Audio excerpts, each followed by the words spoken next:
Hello, internet friends! It is Saturday night. Thank you so much for spending part of your geekend with us. We so appreciate it. We really have nowhere else to go, so we might as well play Call of Cthulhu. The Great Dane Society episode, I don't even remember, 59, I think 59. It is. That's a lot. Episode many. We're super excited to be back here once again. We have a few quick announcements. As always, first, foremost, once and forever, it's Birds of Paradise, the official dice of the Great Dane Society. We love them. They have done great and terrible things to everyone around this table. That is true. Yeah. Yes. We love Birds of Paradise. And we have our friends at Nord Games currently have a Kickstarter for miniatures. They've got all sorts of crazy miniatures on there. They've hit several ridiculous stretch goals already. So support our friends now more than ever. And we also have a couple of quests and chaos. I think our big drawing for our giveaway is in a week, crazily enough. Less than a week, I guess, huh? Is it going to be on the Tuesday? Is it the 1st? I don't know what day it's on. I like how we have this conversation every episode. It's on the 5th. Whatever day. I'm like, I don't even know what day it is today. So yeah, that's a Monday. It's like the Monday of... Yeah. Okay, so Monday of a Monday. During Dragon of Icespire Peak, maybe you'll find out who won that. I think it's like $200 worth of RPG books. It's crazy. We have that, and then we also have a mitten drawing Tuesday. We're drawing for the mitten, so if you want to join, we're gonna turn the cameras over to our wonderful mitten coaches, and they are going to play the mitten this time. And I think Thomas going to run it? Is that? We don't know yet. I get the shrug. I guarantee you that it will be a quality game, whoever runs it. Absolutely. Unless if I run it, I do not guarantee that. But I beg to differ, sir. It won't be D&D then, right? I've done my bit for King and Country. I don't. So if you're a Patreon, get your mitten vote in. A Patreon. Is there another? Or just for our patrons? Subscriber and patrons. Subscriber and patrons on Patreon. That's not weird to say. You can sign up to join us for the mitten, which is going to be maybe live, but will definitely be recorded. Here's your chance. Think of it as an audition reel to show up on a Quests and Chaos program. We had the B team. You'll be like the J team, but you'll be in there. Are you sure? Because they could do better than us. Like they could be like. No. I mean, the B team was pretty effective in its own way. Its own way. I mean, maybe they'll be. Yeah, that would be funny if they just solved the mitten in like 5 minutes, and then we're like, well, we still got 2 hours. Anybody want to play Magic? I don't know. So get your signups in for that. As always, we've got a full week of Quests and Chaos entertainment for you here. Monday, it's Dragon of Icespire Peak. Tuesday, it's the Chaos Agents. And there's an alarming amount of leotards involved in things they're doing, which the less I know about, the happier I am. And then Saturday, we are back here. And then you add in our interstitial entertainment. We just had a new episode of Warren and Aaron pretend like they agree on things. That should be the name of that show. But Warren and Aaron discussing the movie Parasite. I think that's the most modern movie they've discussed at this point. Yeah. So, wow, we've dragged them kicking and screaming into modern cinema. So we just posted that. There's going to be new episodes of Gloomhaven. Amy and Tom are playing Gloomhaven, Jaws of the Lion, which, man, so I don't know if you saw this, Amy, but Gloomhaven just finished its big Kickstarter for Frosthaven. Yeah. And then Jaws of the Lion came out, and everybody said, we love the flip book map in Jaws of the Lion so much. that we want that for Frosthaven. And poor Isaac was like, well, we just made thousands of tiles, so no. He's actually going to make flipbook maps. For those of you who don't know, if you've seen our Gloomhaven show, there's tons of tiles that we lay down and we're putting stuff on there. For Jaws of the Lion, it's just an 8.5 by 11 book that you flip to a certain page, and all the rules are right there and the map is right there. And it's super compact. It's well done. And sadly, they don't have that for Frosthaven, but they're going to make that both for the original game and for Frosthaven. For people who want it, they're going to sell it separately. I'm totally in on that. But so Thomas and Amy playing Gloomhaven. It's the only socially distanced gaming probably going on out there right now. That's on YouTube. You can find that on YouTube there. And then another episode of the Untitled podcast will be coming out sometime. You don't know when. Next weekish. Next weekish. It's a surprise. Yep. Between now and the end of the year. That's a guarantee. Wow. I can get behind that. Yeah, that is we've got a solid time frame that we guarantee by the end of the year, there will be an episode of the Untitled Actually, podcast. let me rephrase that. I can guarantee between now and the end of the year, something's going to happen. I mean, okay, that seems more reasonable to put forward. That sounds like a Cthulhu prophecy. Yeah. The world may or may not still be here. I think that's it for announcements. So, Emma, you want to flip some numbers? Okay, so supposedly we still have 4 bits left from last time. Sure. Feels right. I personally feel like I should take these bits. No, actually not I taking these bits, but like the doctor, like we should take the bits, the doctor. I'm not too sure what Tamagatora thinks, but Tamagatora said 500 to keep Clive alive. Okay. That's for me. Yeah, that's what I'm feeling. So I'll take these. Yep. And then Tamagatora also gave 500 to the players. With the note, because they're destroying the world far more than Ezra, which So untrue. not incorrect. I think those 500 that he gave originally go to Clive. I think those are Clive's bits. Well, We'll set them aside. Maybe Clive will use them. Maybe Clive will be nice enough to give them to us. I mean, if you ask for him, we'll probably give it to him. We'll probably okay it. So Yeah, I was gonna say, what happens? We could use it on Clive only. How about that? Yeah. All right. Hashtag bits for Clive. Our favorite Twitch user, Squirrel, 500 to us as per usual. Our favorite. You know, this was a really expensive haircut. $7. Yeah. Well, I don't know how much bits cost. I think that's anyway. I don't know. And then Jay Matthews, trader that he is, 1,000 to Ezra. My second favorite Twitch user. And I've played with that guy before. Come on, man. Yeah, there's a reason he's not giving you bits. whoa! Oh. Is that the reason? If you have to explain a joke, Amy, it's not.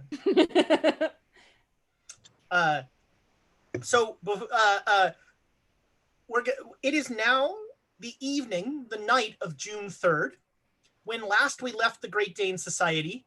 Everybody was split up.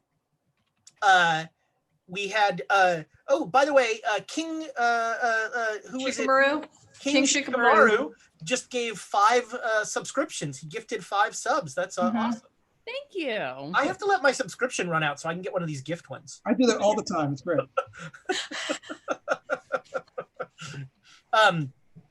I do it through Prime. But thank you so much, King Shikamaru. No, the Baroness is my number 1 favorite Twitch user. Ooh. She's not. There's no second to the Baroness. The Baroness is second to none. Okay. I mean. Yeah, I think so. Oh, jeez. Thomas is now asking me if I got all the bits. I don't know, Thomas. Recount. Come and go hang your Chad somewhere. Well, we won't. It's going to be election week, not election day. Yeah. Okay, we're doing a giveaway right now. Did we get rated or something? Oh, cool. Subs. Oh, we hit the subs. So we're giving away a Nord Games deck. So this is a Nord Games luck deck.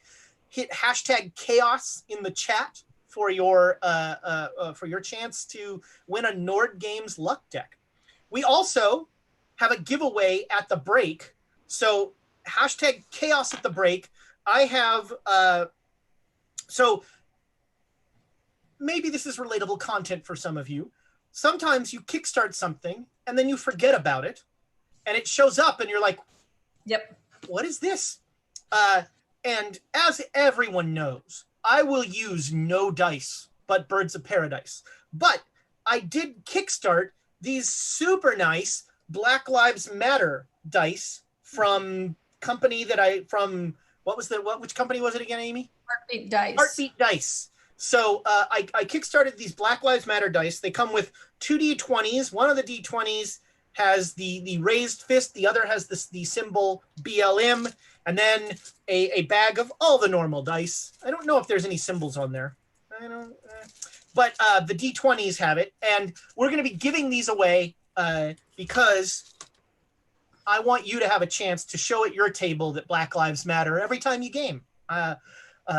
I can think of a few tables that would have been awkward if I would have loved to have shown up with those and had some awkward conversations with some con GMs. Oh God, maybe I should keep these. Nope, sorry. They are being given away. So thank you all for the bits, for the subscriptions. You're all fabulous idiots. It's wonderful. So yeah, it is the night of June 3rd. Professor Lamm has just been sedated by Dr. Hollister. He assures me that it was a limited dose of, and that she will be awake by the morning. He's just giving her the sleep she needs. Clive has passed out basically right when he woke up, was woken up, I should say. I'm going to have to watch him because of his situation, heart attacks. Oh yeah, did we ever find out what happens when you give someone I have consulted a physician. It's not great. I'm not gonna lie, it's not great. Like I said, nothing good. Hey, when magic's involved, you can't tell if it's a heart attack or not. So I was just stopping whatever stimulus was causing his reaction. I'll go back to him and do you want me to do that now? Well, no. 1920s doctors. So the party has been like, this is the party split of all time. Different cities, no way of communicating. There's a comedy of errors of going back and forth and not being in places you said that they said they were going to be in. It's fantastic. As a GM, it's just fantastic. I couldn't be happier. And so that night, those of you still in Cairo, you are at a hotel, and Emma, you have roused up a bunch of folks to get on a boat, and well, actually, you're not sure how you're going to transport them. You have some hope. I thought I said meet me there. Oh, that's right. Yeah, that's right. You just said, meet me in the burnt out hollow of Dashur. It'll be fun.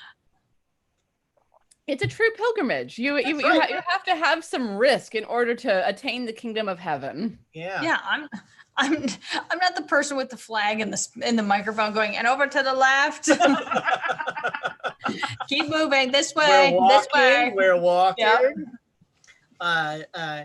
Yeah, that would be a crappy walking tour. And at the end, we just need to slice your arm a little.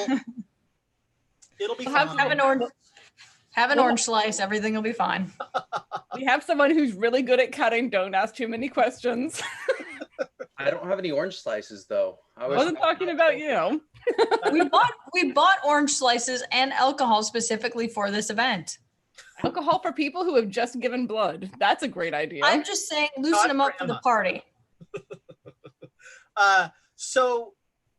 It is the night of June 3rd in Cairo. You have fled an American military base that may or may not still be having riots. You were considering going into Old Town Cairo to look for to look for a friendly cat. Are you guys gonna do anything that night? Okay, well, when do we need to leave? First off, Tomorrow. what's our deadline here? I have it noted in my notes that we have to leave by tomorrow in order to get there by the 5th.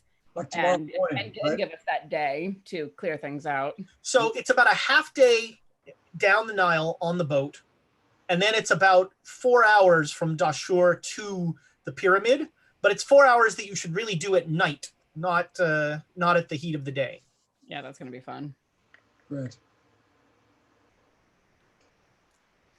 I spent the day keeping an eye out for cats and periodically roaming just a little ways into Old Cairo and coming back out. But you pointed out rightfully so that cats are more prolific at night. So are you going into Old Cairo alone? I see that look I'm getting. No. Okay. I'm crazy, not suicidal. All right. Oh man, look what I just picked up. All right. Along with the Black Lives Matter dice, 2 of my birthday percentile dice from the Self-Indulgent Classic, since my birthday's coming up. They were sitting right here, so I'll just put those right on top of the Black Lives Matter dice. There we go. It's a random dice set for all and sundry. There are my Birds of Paradise. That's what I was looking for. So for us, has it been 3 days since we've seen them? Is that the situation right now? Yeah, you went to the, well, no. So yeah, you went to yesterday, you went to the Sphinx. Wow. Before it was destroyed. And you. Yeah, we left the Sphinx on the 30th. So it's been quite a while. Did we? Okay. Well, I mean, you weren't here for that, but Donald and I left the Sphinx on the 30th. 31st, you were doing your preaching thing. And then the 1st, we did the delivery into Old Cairo that went poorly. I mean, how many days have it been since we've seen the other 2 from the party? That's what I'm it's been the 30th. So it will be 31st, 1st, 2nd. Today's the 3rd. Yep. So 4 days. Tomorrow will be 5. Yeah, I'm assuming that they know where we're going and they know when they have to be there. So yeah, I'm regardless. The best that we can do is hope that they are able to get themselves there, since they weren't at the Sphinx anymore. We've had no communication from Rogers at all. No messages and nothing. No one's made it to the hotel. You sent him a telegram to the base and you said, "We're in a hotel in Cairo. Come find us." All right. Should be easy. Yeah. He knows our fake names. There aren't that many hotels in Cairo. You know, this might be the time where Dr. Hollister tells you where you are on the org chart of Delta Green. I'm fine not knowing that. Anyway, yeah, I never go very far into Old Cairo when I do range in. It's like a couple streets in and then come right back out, just watching for cats. So yeah, during the day you don't really see. Yeah, I didn't think so. Much of anything. There's no place for us to look. There's no place for us to go at this point. We just have Alexandra, make me a luck roll. 15. Okay, so at one point, you do see a cat, and it like arches its back and hisses at you. All right, so I'm gonna like pause when I see that and just like rock back on my heels and go, I don't think we're going to be getting that help.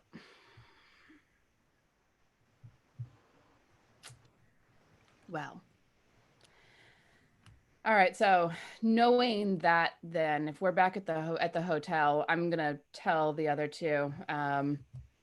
I spotted a cat while we were out ranging, and it hissed at me, and I strongly suspect that was a message from Neris that I'm sure she appreciated the $500 of milk, but riots in Old Cairo. I guess I get it. So one cat hisses at you, and that means that all the work we've done is meaningless? Yeah.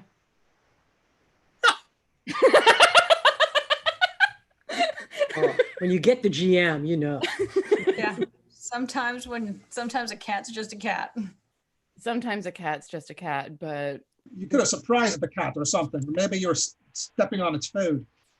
I wasn't anywhere near it. You saw where I was in relation to it. I didn't notice the cat. Fair enough. I'm just saying that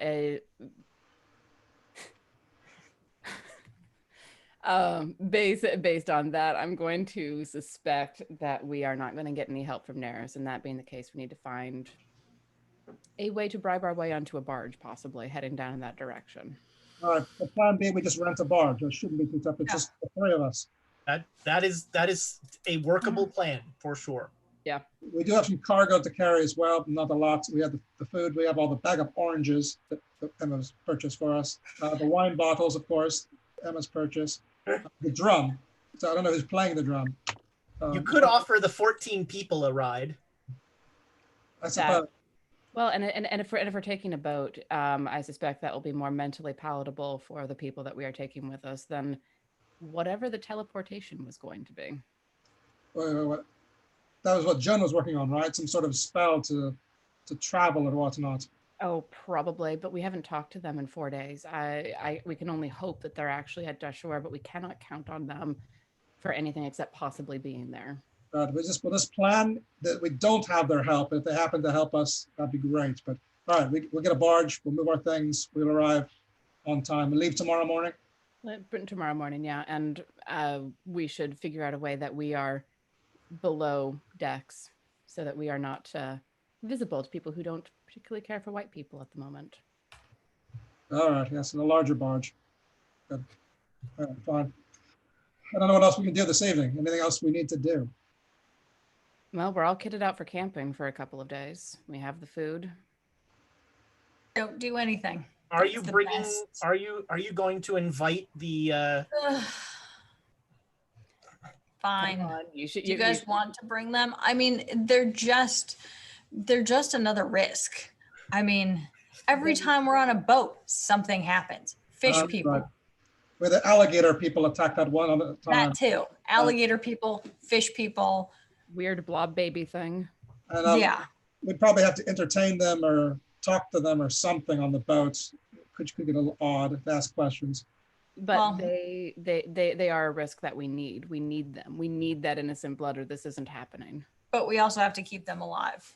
Yep. What are the chances you think the Duchess will be on the boat? Oh, I hope she's there. Well, then we've got entertainment right there. I need to sit her drink down and water. Let her talk. We have dinner and a show going on at that point. Mhm. All right, so it sounds like you're going to have an early night of it to get ready for stuff in the morning. Yeah, Dinner and drinks. does Flex. what?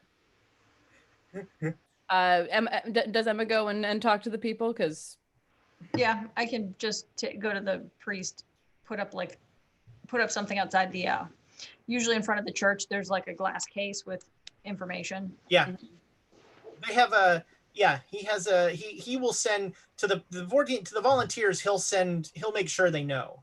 Mhm. He has, he can get neighborhood children to run out and head there.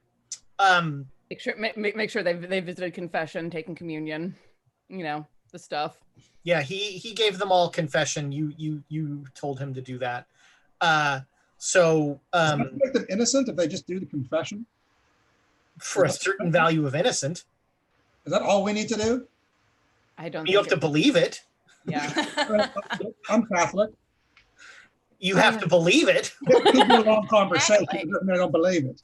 Yeah. So When was it? How long has it been since your last confession, Donald? How many Quite some time. murders since your last confession? How much time you got? I was going to say, darling, I was raised. I'm Catholic too, technically. I haven't been to a confession since I was 14. I don't think it would work. It's supposed to work. That's what they teach us. There's a lot of Hail Marys and whatnot we'll have to do. We do not have that kind of time. We got a few hours yet. We do not have that kind of time for how That's much death has happened between 14 and 27. Well, Father, I was there when the world ended. I did not directly do it, but I was there. And my child, that'll be 10 Hail Marys. One for every million people on Earth. 10 Hail Marys, and please look graciously on the collection plate, won't you? There it is. Sure. So yeah, I imagine we're spending the evening getting that sorted out, making sure that our people are good to go, and getting an early night's rest, I guess. Okay. All right. So yeah, it is the morning of the 4th. Joan, you wake up. You have a little bit of a headache, but other than that, you feel pretty good. And Dr. Hollister, you got some sleep during the night, but you were being a doctor and making sure that no one died. Clive, about 4 a.m, started to like twitch in his sleep and started to talk in his sleep, and he was just like saying something very quietly under his breath. Against better judgment, I would have leaned in. All right. You hear him saying over and over, "I'm a survivor. I'm a survivor." Okay, yeah. I'll actually more or less repeat that back to him. I'll try and be soothing about it, but it's in All case right. you can hear me, like reinforce that. Yeah. No, I'm a survivor. Yeah, Clive, you're a survivor. You're a survivor. I'm a survivor. You're a survivor. Stop using magic that way. You're a survivor. And about 5 a.m, Agatha sits up and starts writing again. That would imply she stopped. What's going on?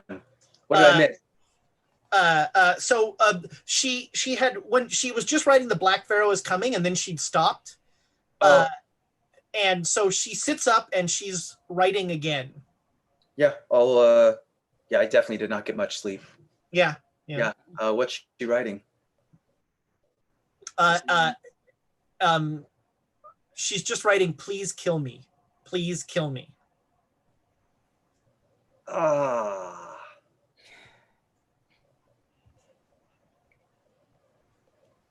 Sorry. That's something I can't help her with. Yeah, she's just saying that over and over. Joan, you wake up, no problem. You feel fine. What time do I wake up? You wake up about 8:30. All right. You feel very well rested. And wow, whatever Polly did, that was pretty awesome. But we're still running out of time. We need to get to Dashur on time. Well, you're in Dashur. You're in Dashur. Oh, wait. So, so just to your timeline, tomorrow, Clive is going to do something awful to cleanse the pyramids, and then the next day is the ritual itself. Okay, so I wake up, I feel fine, but I'm still a little disoriented. But we did make it to Dashur. Okay, but we still need to do the cleansing. We still need to do. Okay, all right, I'm ready. So I come out into the main room. People are asking for a picture of the Black Lives Matter dice. I don't have a picture, but here are the 2d20s. Let's see if I can. So one says back up a little bit. So one has the clenched fist icon and the other just says Black Lives Matter. Those are both the 20s. And then it is a set of black dice. The other dice are normal. It's very nice. And I'm going to, since I found them on my desk, I'm also going to throw in 2 spare dice from, this is the 10th annual. So this was from my 10th annual birthday golf tournament, from the 10th annual Self-Indulgent Classic. So the 10s of each die have the date on it. I'll throw those in the bag as well. Sweet. It's the Black Lives Matter dice are from Heartbeat Dice. They're really pretty. They're very good dice. I don't roll d20s, so That's my rule for a game. If it has D20, unless D20s are like damage or sanity loss or something, I'm not gonna. So yeah, it is. You feel refreshed. You feel very good. Right. Clive is still kind of with his head down on the table, but you notice, Joan, that he's also like muttering something under his breath. Oh yeah, no, I see him there. I'm gonna come over. All right. And he's just whispering, I'm a survivor. I'm a survivor. Yeah, we're survivors. We're survivors. Oh, I'm gonna put my hand on his shoulder, Okay. but not gonna shake him. So as soon as you put your hand on his shoulder, he sits up. Good morning. What day is it? It's June 4th. What year is it? 1925. Thank you. So I haven't traveled through time. Again. Well, you did go pretty fast. Right. So We both went pretty fast, and So I'm supposed to go to the pyramid and cleanse it of evil, right? yes. Okay. I'm just going to need Agatha for that. Okay, what about us? Oh, I don't think you're going to want to be there. Why not? I mean, you're welcome to if you want. I want to see the evil be pushed away. Well, you know, I don't know if you've ever heard the old phrase, fighting fire with fire. It's sort of what's going on here. So you're bringing in champions to push out the bad guys. Well, no, I was being somewhat literal about the fire. I'm going to summon these beings that are mostly fire, that are hopefully, because I can bind them, they're going to hopefully go around and get rid of any sort of trouble around the pyramid that we need to get rid of. Yeah, I'm used to seeing fire get rid of things that we don't want to have around. So I gotta talk to doctor. I gotta talk to the doctor and see if we could go with it. Look, I'm gonna level with you. You're gonna see things if you travel with me that you might not want to see. I've already seen so many things. I've already seen a whole bunch of things I didn't want to see. I need to see this through, is what I see. All right? This is what I need, is to see this through. Suit yourself. I'm going to go check on Agatha, make sure she's doing all right. I'm going to check on Dr. Holly. Okay. Both you, Lamm and Hollister, both make me luck rolls. Okay.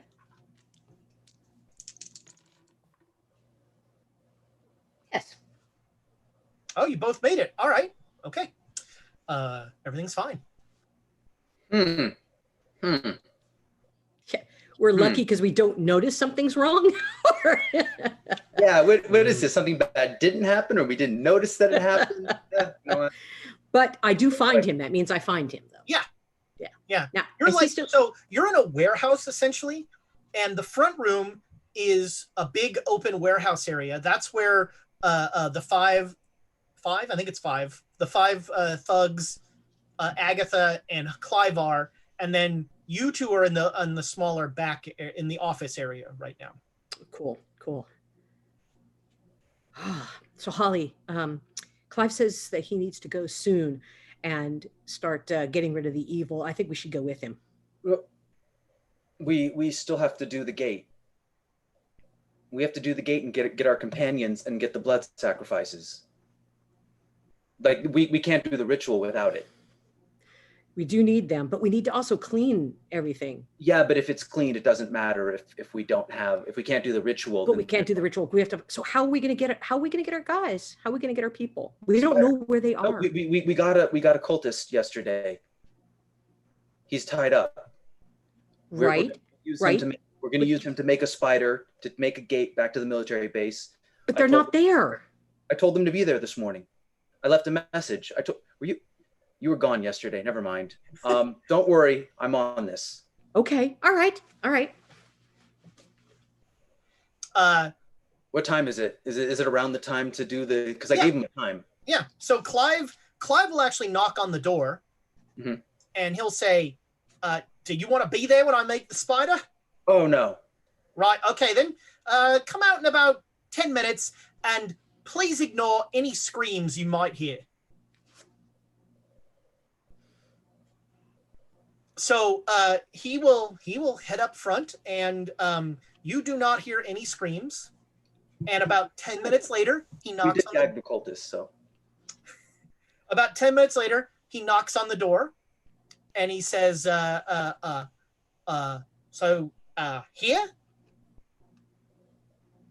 What is it, in the back of the truck again? What? Oh, yeah, the spider's in the back of the truck. Okay. But I could bring him in here if you want. Oh, no, I can do it in the truck. All right. Well, Bob's your uncle. Go, Holly. All right, I'll go get the others. Okay, so you step into the portal, and you are on that military base again, behind a building, and there is no one there. I'll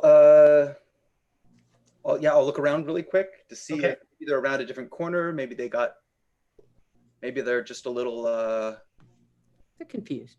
Huh. No, you don't.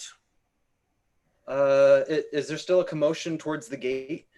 It seems quieter. Okay, I'll head towards the gate. Okay. And I'll show my ID and ask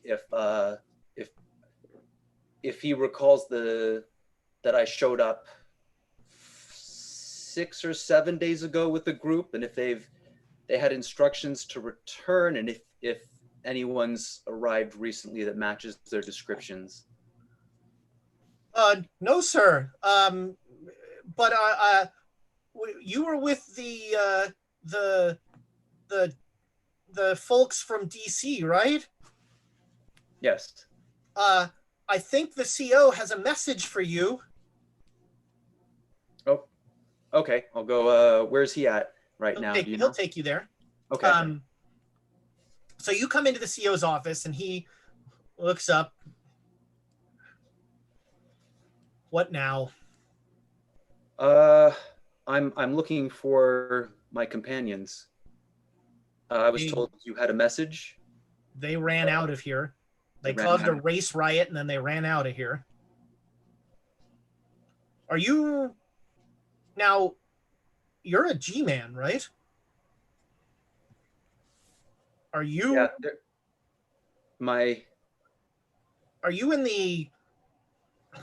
the practice of being around people that execute people in the middle of the street? Not in general, no.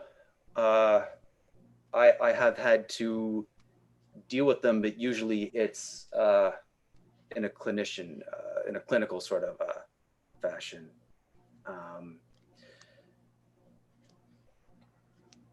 Well, that's. Do you know if they're alive? I haven't heard any. It's only today's the first day we can actually leave the base. We've been holed up here. Okay.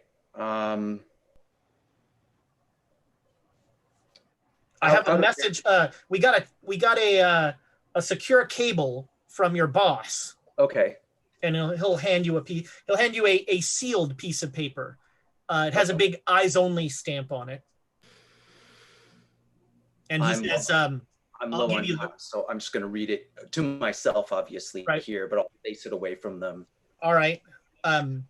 So the first part of the message is a puzzle to you because it's literally almost a, which is really hard to do in a cable. It's almost a first-person stream of consciousness.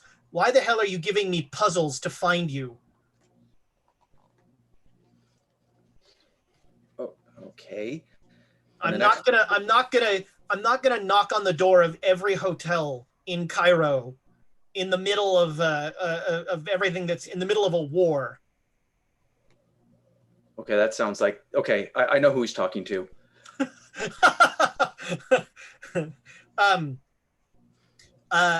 Advancements have been made on mass production of elder signs.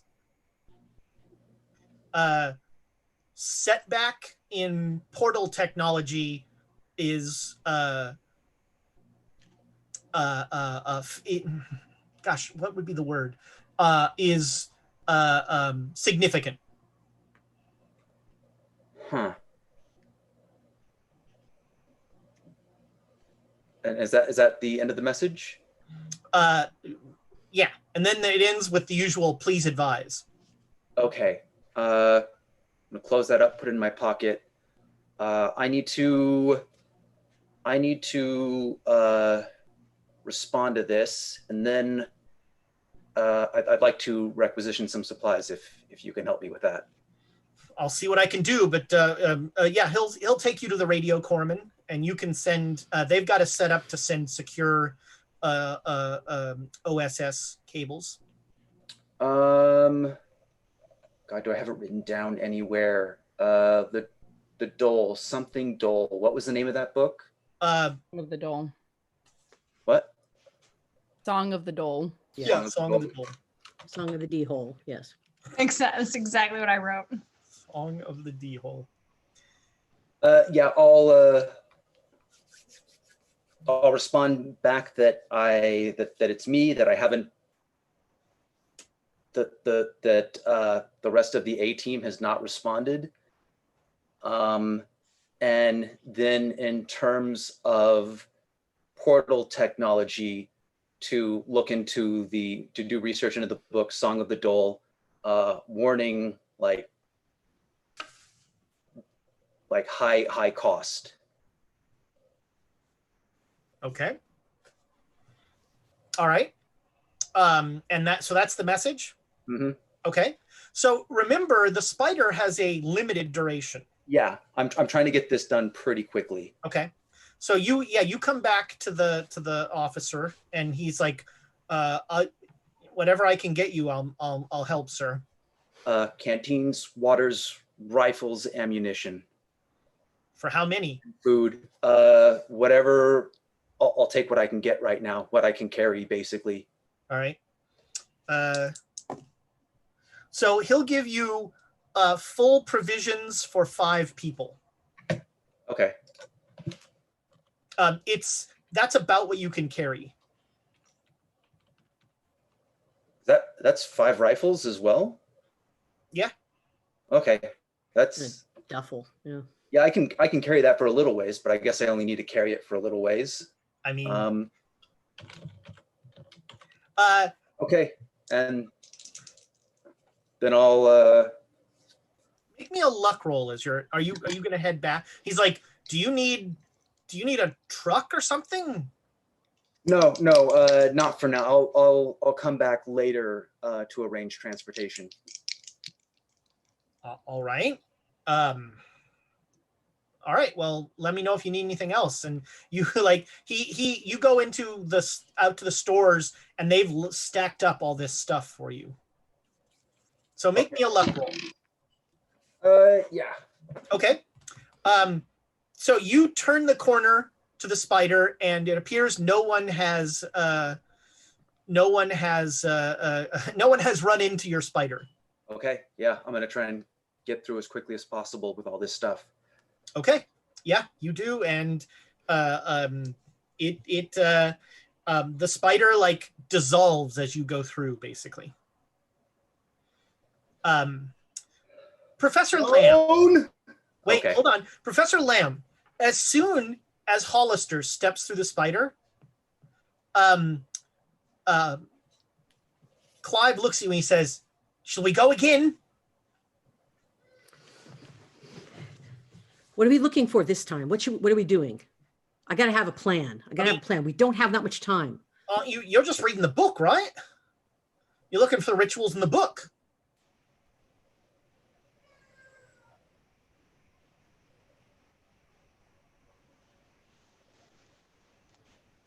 What an all right. You froze in like an amazing time. I thought, wow, Professor Lamm is really thinking about that. Yeah, That was awesome. Contemplation. I was like, now that's a take. That was weird. It was like, No, that's what happens when you mess with time magic. It's coming back and you're starting to lose time. Yeah, that's right. But all right. So I did not hear what you said. You said, do you want to go again? And I said, we need some time. And then. Yeah, and you were looking for rituals in the book, right? So yes. The book. Study the book. Let's do it. Okay.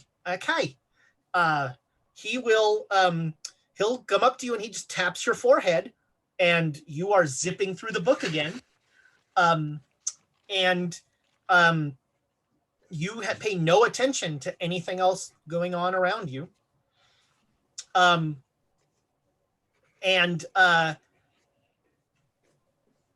So Hollister, you were at the base for about a total of an hour. Okay. And you will, you'll come out of the portal and you hear chanting. Oh yeah. What? Where? Who? Just right outside it sounds like right outside the truck. Okay. Who? Yeah. I look out. All right. You look out upon a horrific scene as Clive has torn the 5 thugs apart, and he has painted in blood an 8-sided star on the floor, and at each point of the star is a hand of one of the dead, you hope of one of the dead people. And in the center of the star is Agatha's head. And Agatha's eyes are open and moving, and she's talking. And Clive is like kneeling in front of her, listening to her.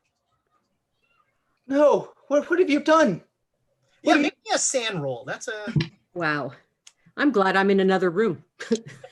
Idiot, we needed them. All right. You're surprisingly okay with this. You lose 1 sanity. I'm not okay with this. We needed them. We actually... What do you need? No, we didn't. What do you... We don't have any blood for the ritual. We don't go forward with it if we don't have the blood. They weren't there. No one was there. We need to find people. Look, you seem a little worked up. Everything's fine. We're not fine. It doesn't matter if we clear the area if we can't do the ritual. There's no point to it. Look, here's the good news. Do you want me to tell you or do you want Agatha to tell you? I'll just tell you. It's fine. I've finally got her to stop talking. My goodness, she can go on. So Agatha assures me that your friends are on the way here via boat with a boat full of innocent souls. Isn't that wonderful news? Can she tell if they're going to actually make it? Well, she hasn't gotten that far yet. Well, I mean, it's not a sure thing. Well, nothing ever is. Well, okay, that actually makes sense. Okay, yeah, but like this is beyond life or death. This is. Oh, careful! Don't step on that hand. Okay, yeah, I watch where I'm stepping. I am watching where I'm stepping. Mm-hmm. Yeah. I mean, we still need it. Oh, we needed them. Why? Agatha was dead, right? She'd stopped seeing the future, right? So what I did was I resurrected her. I mean, yes, it cost her her body, and of course the other 5 gentlemen had to have some unfortunate bits taken from them as well. You could have waited for us to look for cultists. You did. We could have. Look, who has that kind of time? Time is a valuable resource. Professor Lamm understands that.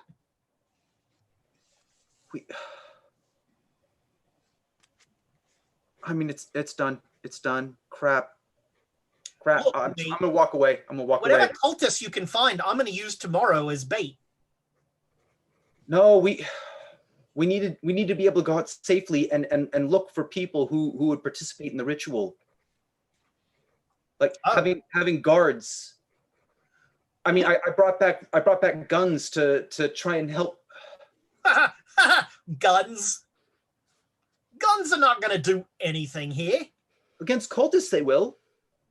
We're not going to... Look, mate, you're not going to be running into cultists. The army of the Black Pharaoh is principally a myth. No, we've seen him. It's mainly... Oh, no. The Black Pharaoh's not a myth. Let's be clear. The Black Pharaoh's real as you and me. But the army of the Black Pharaoh is not some national insurgency popping up all over Egypt. No. No, obviously. These are the children of the Black Pharaoh, are these burrowing creatures. Worms. No, those are the dolls. Oh. The dolls, dolls are kind of... they're really neither good nor bad. They just sort of are. Make a lot of tunnels and that sort of thing. Really don't recognize us as kind of anything. Sort of, either too stupid to know we're anything or too smart to know we're anything. Not sure which. Never tried talking to one. Not much of a conversationalist they are. But these children of the Black Pharaoh, they use those tunnels and they can travel through the sand and they can come out through hieroglyphics. They're attuned to ancient Egypt. And that's the real army of the Black Pharaoh. That's what's doing the damage throughout most of Egypt. I mean, it still would have been better to have gotten cultists and have had these men alive. I'm just saying, you could have waited an hour and consulted me. Well, what's done is done and all that. You should check on Professor Lamm. Yeah. I'll leave the rifles in the car, but grab one of the crates of food and water. Okay. And bring it in. Professor Lamm is sitting at the table just like... I'll call out to Clive. How long is she going to be like this? Who, Agatha? Well, I mean, it's hard to tell. No, Professor Lamm. Oh, well, I put her in for 3 this time. Oh, damn it. Oh. I mean, look, she needs to finish that book and get, if you don't know how to bind the damn things, all you can do is have them show up and then they're no good to anybody. Could have taken a 10-minute break. Whatever. I'm closing the door. I know, Agatha. They just seem really ungrateful for everything we're doing for them.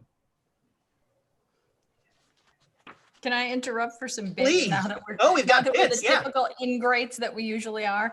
So Elder Brat gave us 500 for the first fumble. I'm using the dice. Yep, that could go either way. And then a new bits giver, I'm sure I'm going to slaughter this, Maddie Isoism, MADDY-ISOSM. Everybody take a stab. Yep, 500 bits. 500 bits, so I'm taking it. Thank you so much, Maddie. That's awesome. Maddie said some very nice things about the stream in the, which makes me think she hasn't watched before. Come on. Great. Maddie, or that might be Matt from Monday. I think it's MADDY. Maddie, okay. They until otherwise determined. Back in Cairo, it is the morning of the 4th, and you are able to get a large barge that can hold many, that can easily hold you and your whole crew. When do you tell them you wish to leave? At like 7 or 8 in the morning, sometime early. So early tomorrow morning. Yeah. Okay. It's fine. Okay. And with an enormous thermos of coffee. Nice. Maddie says she listens to the podcast, Tiana. Tiana is the person who puts all of our podcasts together, so that's awesome. I am delighted that you listen to what we put out. it's I have a face for radio, so it's perfect for that. That's so yeah, you set this up and he'll be ready tomorrow morning. I mean, what do you tell him about? He doesn't ask a lot of questions, but he's like, what cargo am I taking to Dashur?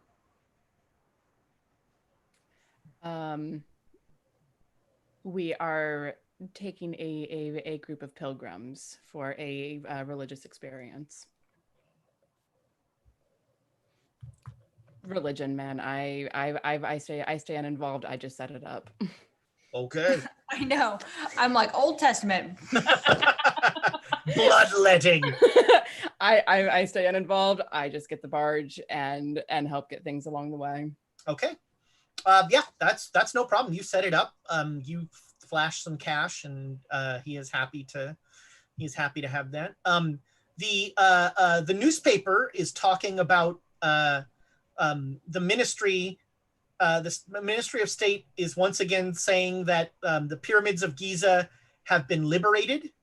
Egypt's birthright is once again belongs to the state, and regrettably, those horrible terrorists, the army of the Black Pharaoh, have they destroyed the Sphinx, and that is they're trying to undersell that, but it's hard.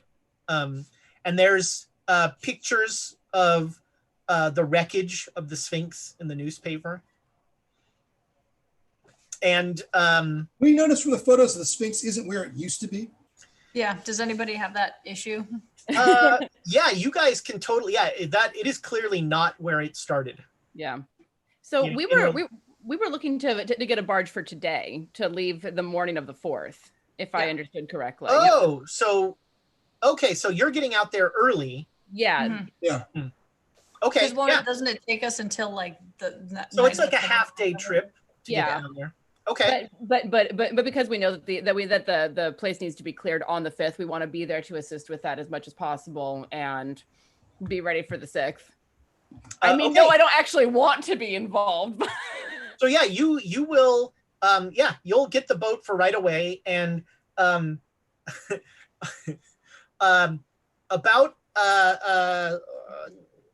Emma, roll me a percentile. Just one or both? Roll me both percentile dice. Let's see what you get. 56, straight down the middle. So most of the folks that you asked to come, that volunteered, showed up. So there's about a dozen people. Okay. Who show up kind of confused, and they're like, then they see you, and they're like, we're here for the pilgrimage. Okay. All right, let's get on board. There'll be I'm like, I've got breakfast. All right, the three of you make me spot hidden rolls. Oh, sweet. Oof, nope, 91. Anybody get a hard success? I just barely got a hard success. All right. Most of these dozen people are really like wrapped up and could be anybody, and you're sort of aware of like how many people hate you, and who could be sneaking into this sort of thing. Yeah, I'm keeping a very close eye on everyone, and my hand is never very far from one of the spots where I hide daggers. Okay. Yeah. The people are you're putting them below decks, right? Yeah, we all are. Okay. Yeah, we're all below decks. So they all kind of just go down there, and then you start passing out food and coffee, and they're a little happier, but they're mainly just talking to each other in Arabic, which none of us speak. Plastic. I'm cool with that. So yeah, and we'll haul in like our gear and stuff. And all right. So Emma, do any of them speak English? They all do, don't they? Many of them do, to varying degrees. Oh, good. The boat is about 10 feet out of the dock. when you hear, Bertram! A boat! A boat is leaving! Keep it moving. Isn't that? That's the boat the church said we were supposed to be on!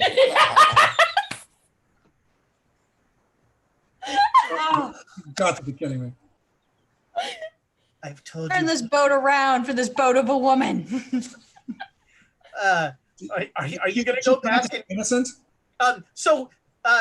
you on deck you will She's too see stupid to be that indeed the Duchess is standing there, but what you standing next to her is Tidwell, and he's like, I'm not Bertram.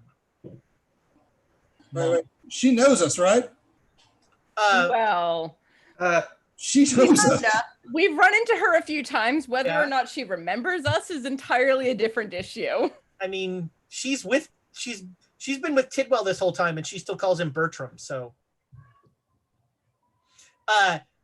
you're turning the boat around? Of course we are. I Her. just want to hear her whinging in the desert. That's what I'm here Oh, for. that's fun. She'll provide plenty of shade. And entertainment. So, A lot of blood from her. oh, yes, here they come. Oh, finally.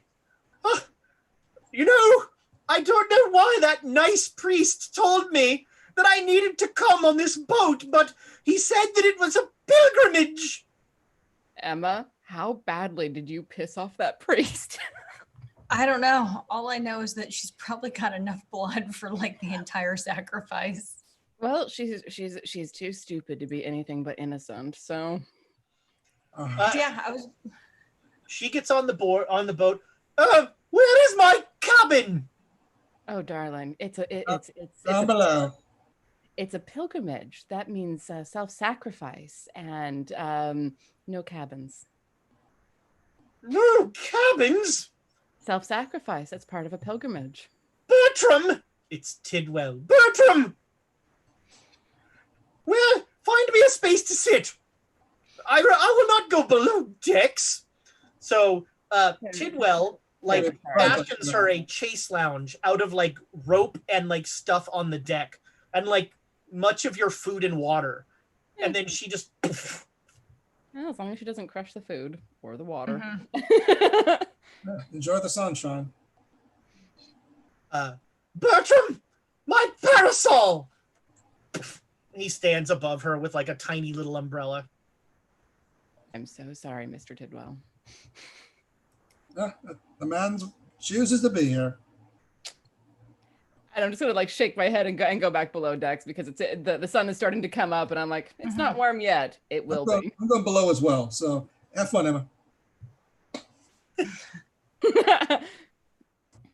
Tidwell remains implacable, standing there with the sun beating down on him, holding the tiny umbrella over the Duchess. Who also gets 500 bits from Tamago Tora. Of course she does. Of course she freaking does. Is that for us or is that for Ezra? For the Duchess. For the Duchess. Yeah. Fair. Clive's got one. The Duchess has got one. Clive's going to need his. All the NPCs. So you have an uneventful trip down. Down. It's entertaining for sure. The Duchess is just it has her lorgnette out, and she's like, "Oh, is that a pyramid?" Yeah, I'll periodically come above decks. Well, not come above, just like. Just leave her alone. It's too much fun poking her with a stick. Tidwell is Let sweating. me have my entertainment. Poor Tidwell is sweating profusely as he holds the tiny umbrella. You reach Dashur about, with the turnaround, you get there about 1 o'clock in the afternoon. Hollister, make me a listen roll. Have I ever met her? I think in Japan, maybe? No, you know what? You never have. Yeah, hard success. All right, you hear the most god-awful noise you have ever heard as it sounds like a human voice, very distant, very faint. It sounds like it's telling someone to not touch them. Is Joan still under? Joan will have come out by now. So Joan has come out. Joan, you now know the ritual bind Dole. Oh god. Okay. And I made sure to have And some food ready for her. and Joan, Yes. that ritual cost Oh no. that ritual costs you 6 sanity. Huh. Wow. Oh, it's time for some experiment. So I'm gonna give her another phobia. let's see here. I picked a nice MRE for her. to help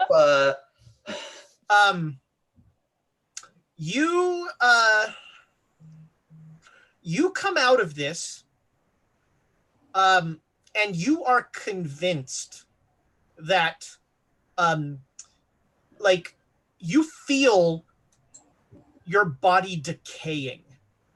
You feel like your organs somehow like expanding in as time dilation has some sort of impact on them. And you feel for the rest of your days, however long they may be, you're like acutely aware that like your body is not well. So you're essentially now a hypochondriac. Like everything makes you feel like you've just died a little. Isn't that true for everyone? I mean, well, Yes. it's how much So I have to eat the best foods. I have to have the best foods. And I have to drink lots and lots and lots of water. Oh no, you can die from drinking too much water. Yeah. Holly, you just got to help me. You've just got to help No, me. just stop using that spell and eat We can't. regularly. We can't. That spell is everything. Have you learned the ritual you need to learn? Yes. Well, now you can just learn things in regular time. Eat.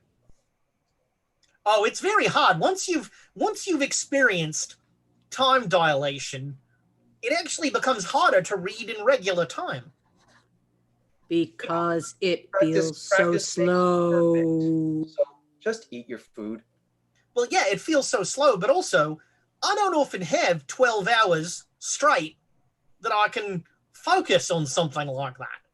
And with time dilation, I can easily spend 12, 15, 24, 48, 72 hours See, Holly? straight. And See, how is Holly? that is not good for you. That's not good for your body. We're running out of time. Well, It doesn't agree to matter. disagree, I guess. I mean, I'm a doctor. Yeah. See, and I'm we're a running medical out doctor. of time. We're running out of time. I need all the time that I can get. It's just the point. You're killing yourself faster. If we do the world dies, I'm going to die anyway, right? You know, it's a great point. There's no tomorrow. Might as well live like it. Yeah? Yeah. Just No. ask Agatha. No, we're planning to. No. The whole point is that there will be a tomorrow. That's the entire point of everything we're doing. Well, that's a fair point. I mean, Agatha's actually telling us about what's going to happen tomorrow.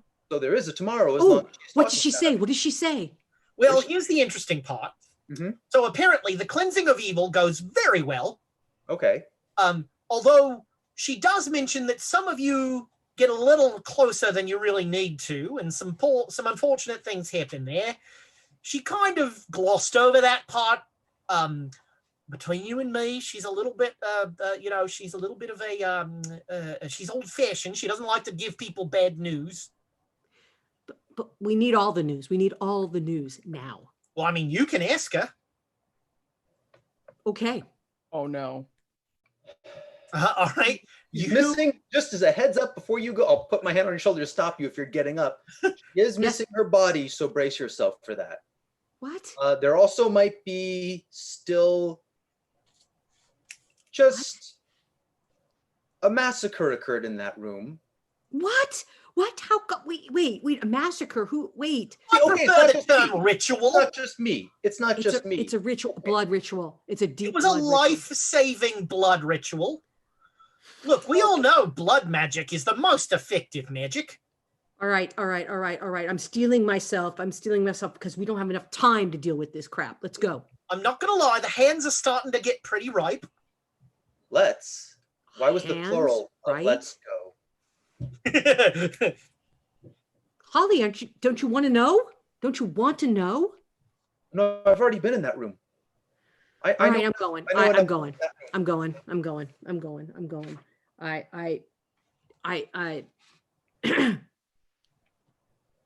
All right. Yeah, you come out and the room is covered in blood. I hurl everything I've just eaten. On the floor is an 8-sided star painted in blood with a severed hand at each point of the star. And in the center of the star is Agatha's conscious head. All right, after I hurl, I steal myself because we have to do this to save the world. Okay, make a sand roll. A sand roll. Yeah. You knew what you were getting yourself into. Don't even. Yeah, not even. Not even. You lose 3 sanity. But you have this weird moment of like, so right now you're acutely aware of your body dying. Yes. Like you can feel it.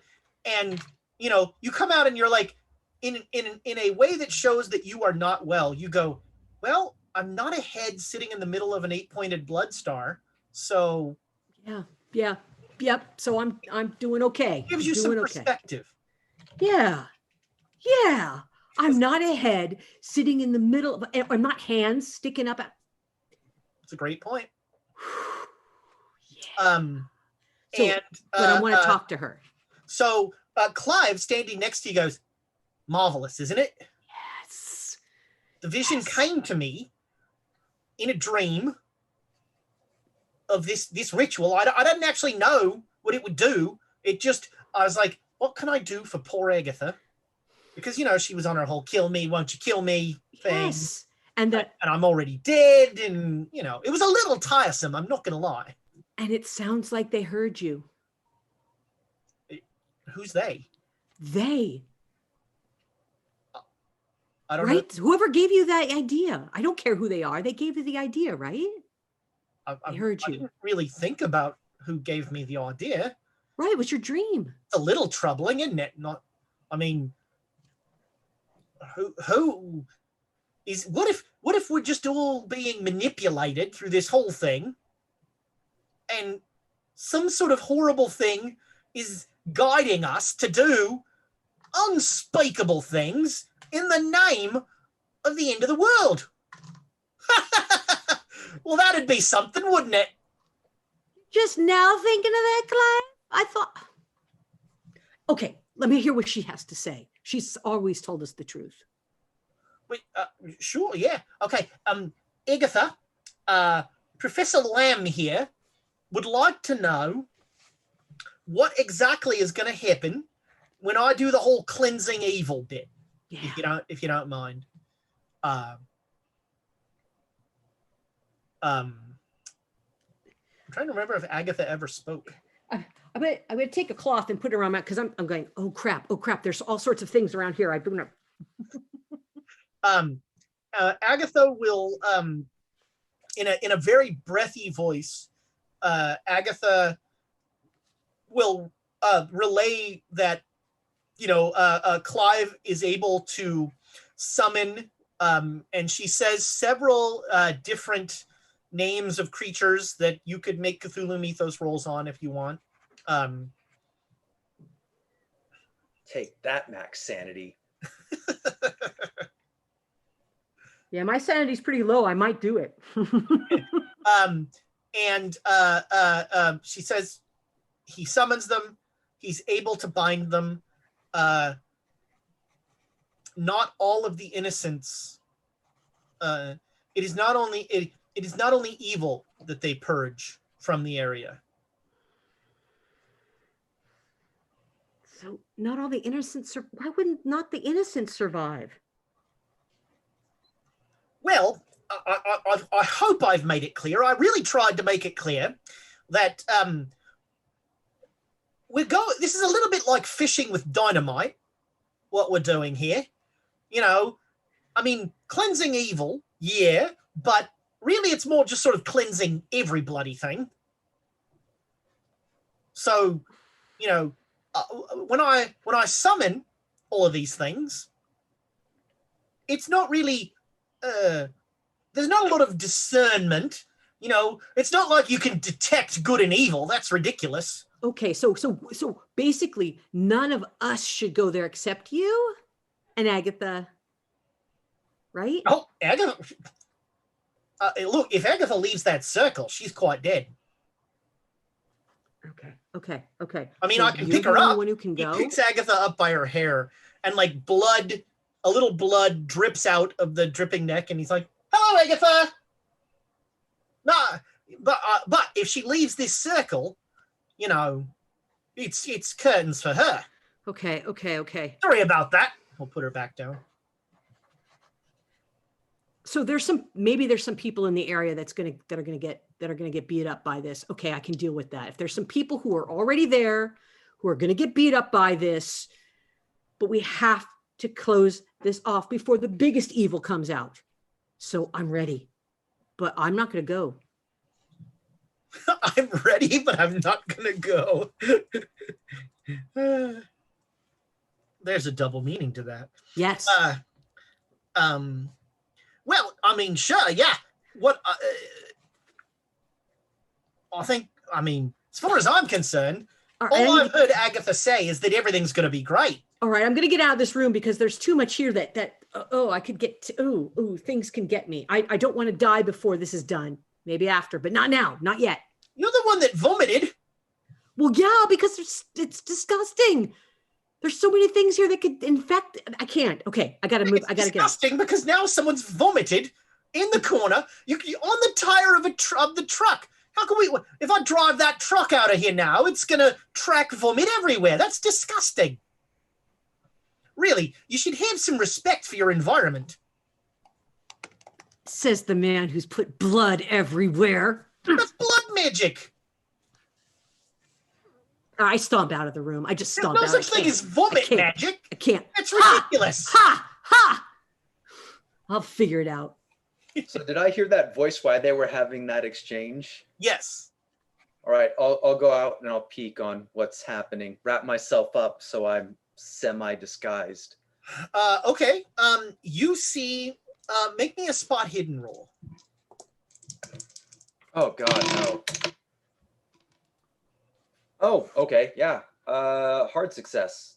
All right, so you clearly see on a roof of so you know, Dashur is mostly kind of burnt out hulks and ruined buildings. There are a couple of complete buildings. This is one of them. You very clearly see it's high afternoon. Silhouettes that are you know, the sun is sort of making them only silhouettes, but there are some people in what you dressed like you've seen cultists that are on the roof of a building down by the harbor. But I can't see what's making. Now the rubble of buildings and that building are blocking the harbor. Oh God, I'm gonna try to discreetly, but not too discreetly, try to walk to a place where I can get a view, because the voice I heard was in English, right? Yes. Okay. I'm gonna just act like I'm someone like peeking their head out to see what that voice is. Just acting natural, just like anyone else would. Are you trying to see the people on the roof, or are you trying to get down to the harbor? I can see the people on the roof, but the people on the roof are looking at the people at the harbor, right? Well, they're looking at the harbor. Yeah, I'm gonna try and find a place where I can see both. But if I can't, I'm more interested in seeing what's happening at the harbor and then moving back to where I was, where I could see them on the roof. Okay. So the boat pulls up to the dock, and the captain of the boat says, he goes, we have arrived, and he says, pretty lady need help off the boat, and he like grabs the Duchess, and the Duchess says, don't touch me, Bertram. And she starts having a conniption about the guy who just wants to get her off the boat and he'll like back away very quickly, and then he goes to Emma. He's like, all right, we're here, get off quickly, I want to get out of here before the shooting starts. Okay. What shooting? I'm just assuming there's going to be shooting. I saw how many guns you brought. Okay. All Yeah, right, I'm already up on the deck and just like scanning, looking around to see what's waiting for us at Dashur. Because I mean, I'm more melee than ranged, but I'd like to know what I'm walking into. So Dashur is mostly rubble. There are here and there buildings that seem to have been not destroyed, but most of the buildings are burnt out husks. There are you don't see any people around. Is there something at the docks when we get out, like where I can just kind of usher the group to some place that's not in the sun, like, you know, like maybe a burnt out building or something that has some cover to it? Once you get off the dock, but before that happens, all three of you make me a luck roll. Hey, I forgot what my luck is. 30 a success. Hard success. 56. I forgot. I'm like, where's my luck?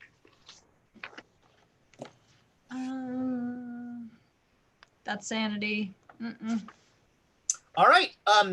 So as Emma starts to try and get people off the boat, and you're all sort of moving around, there is a blam. There's a rifle shot, and Emma, you just got shot for.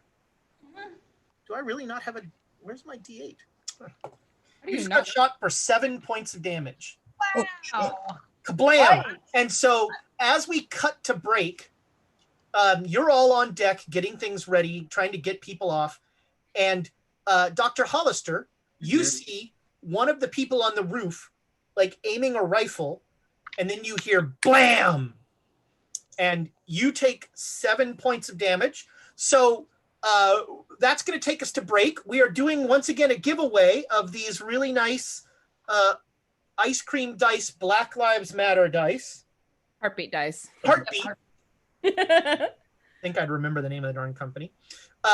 It's a full set of weirdly 2d20s, and then a full set of dice. Sometimes you got to roll advantage or disadvantage in the D20 systems. You know, it would be even weirder if it was like 3d12 or something. That'd be weird. Yeah.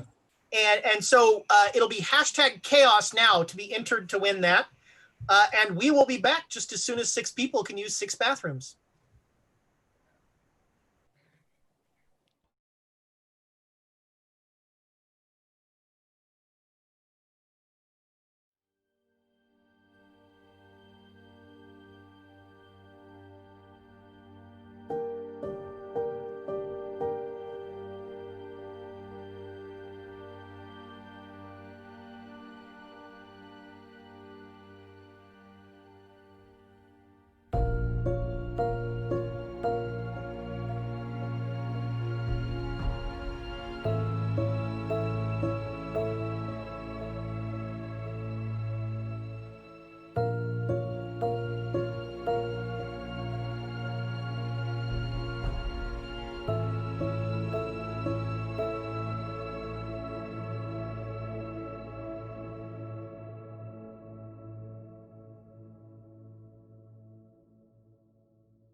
Welcome back. At the break, Maddie ISO-SM won the dice. So do us a favor and send your contact information to whisper it to Quests and Chaos there in the chat, or just post your whole address. And didn't somebody like post their, who was it a while ago that like Hefner put his password in. Yeah. So just pull a Hef and just flip your whole address right in the chat there. We'll order you some pizzas. It'll be fine. And then they will. I'll get that address and I will get those out to you this week because going to the post office is fun. And I'll probably throw some Cthulhu thing that I can find around my house in here. At the break, so I actually want to, I don't talk about rules a lot because it's not what interests me, but Julie asked a great question about her character and about sort of sand loss. And so I wanted to talk a little bit, go through the rules really quickly so people understand. This is mostly by the book with a little bit of my own,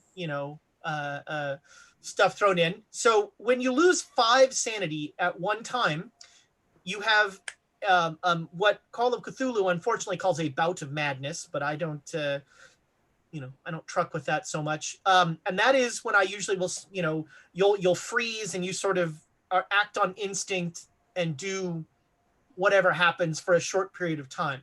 If you lose 1/5 of your total sanity over an arbitrary chunk of time, and in my case, extremely arbitrary, then you have a much larger episode that is potentially sort of character changing or defining.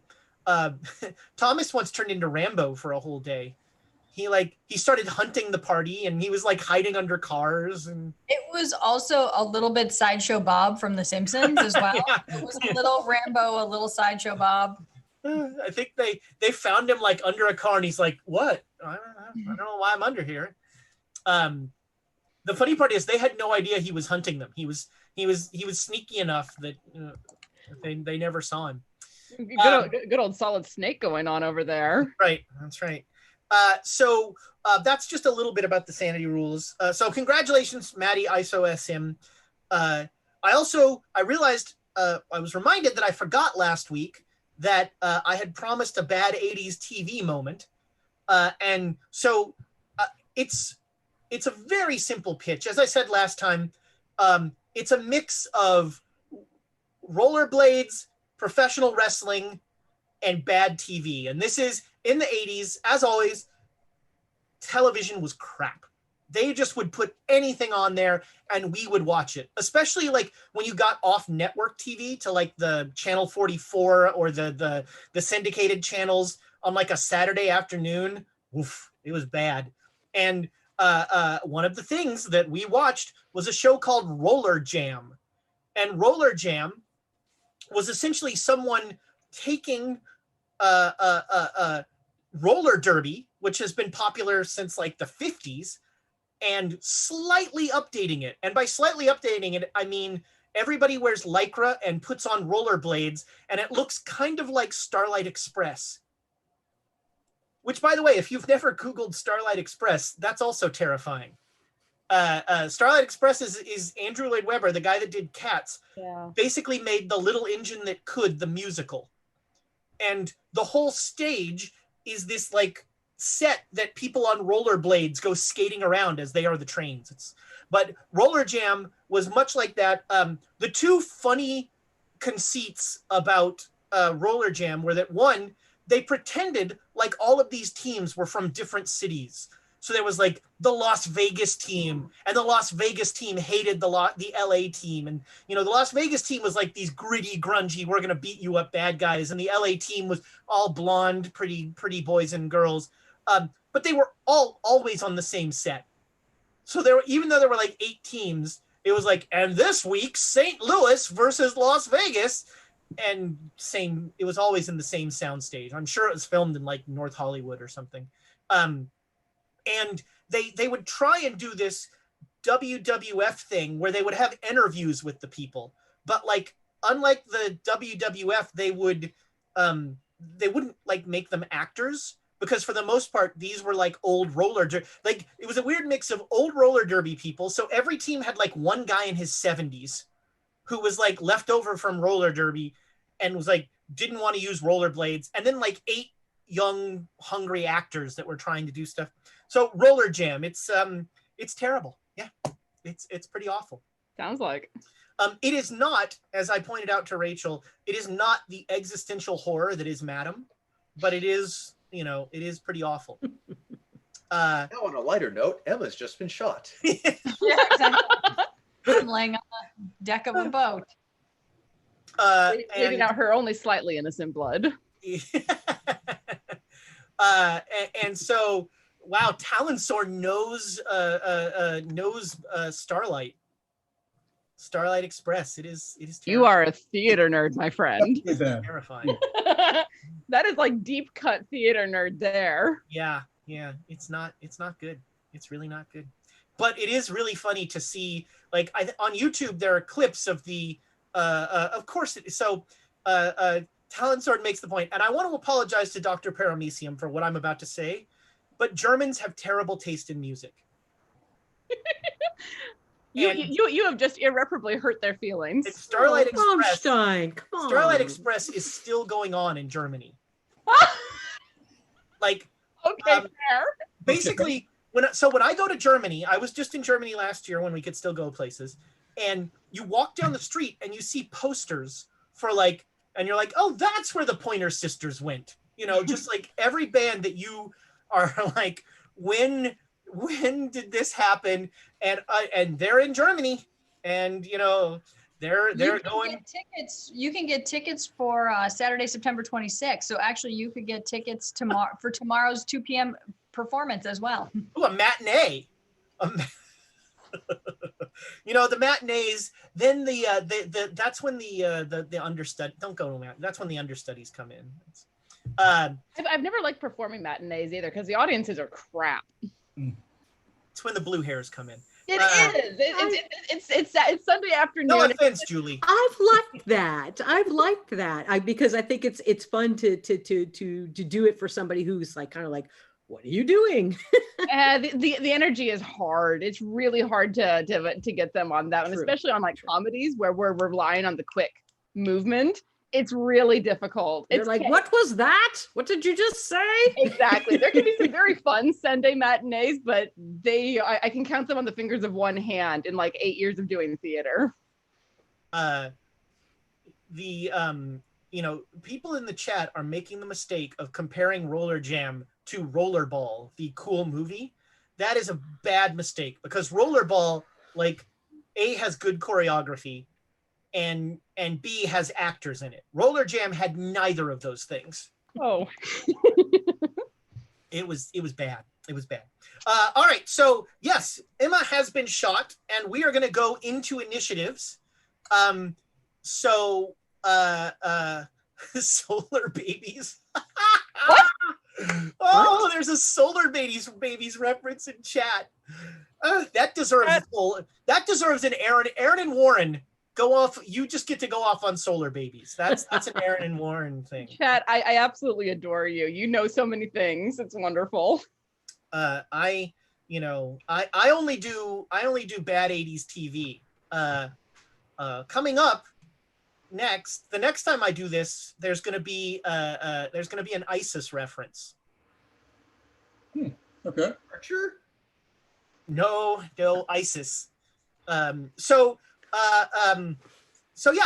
We are in initiatives. Yeah. There's a ready rifle, so that's going to have plus 50 to its initiative. Everybody else will be acting. Nobody else had a weapon readied. That'll be 130. Another shot will ring out. That is a much worse shot. So there is a blam, and part of the barge goes up. 100s, 90s. I think 80 is going to be the fastest. Right. So at 80, Donald basically runs down below where his equipment is. Okay. Yeah, you'll get to your gun this round because it's never far. You like run to the bag. The people that haven't been getting shepherded up are like hunkered down. trying to figure out what's going on. Yeah, so basically I'm getting a rifle out and getting that ready as quickly as I All can. right, yeah. Heading back up when I'm ready. 70s is Alexandra. Can I see where that came from? Make me a spot hidden roll. Yep.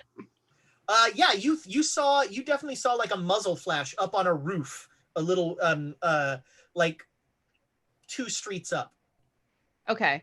Are we close enough to the dock that I can get onto the dock? Sure.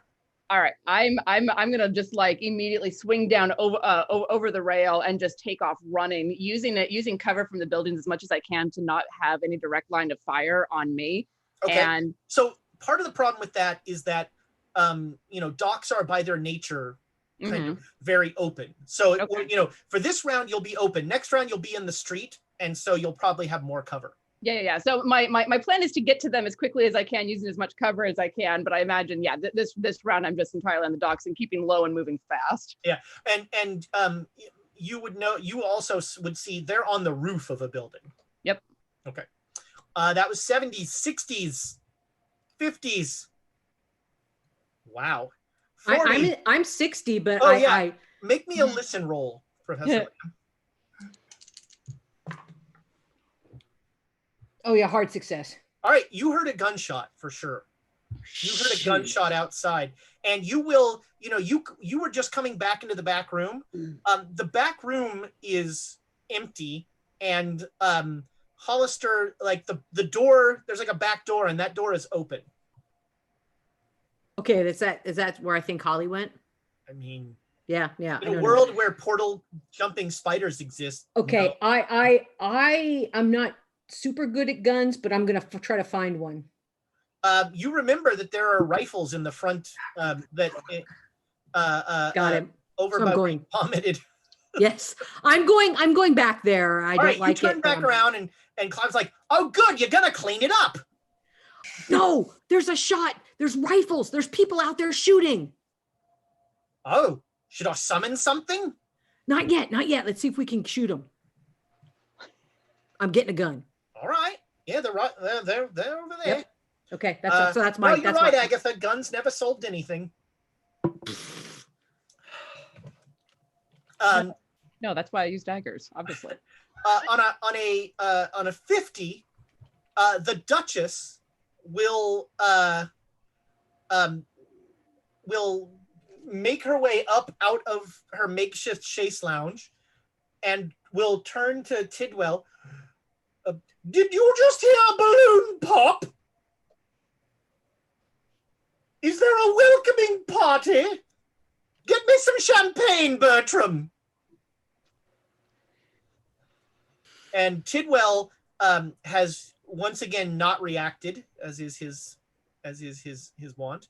All right, that was 50s, 40s. Yep. So that's 7. That's a lot of that is a lot. 7 is no fun. If I can, I'm going to try and limp or whatever my way to get everybody off the boat. All right. So, like I'm just yelling, take cover in the city. Okay. All right.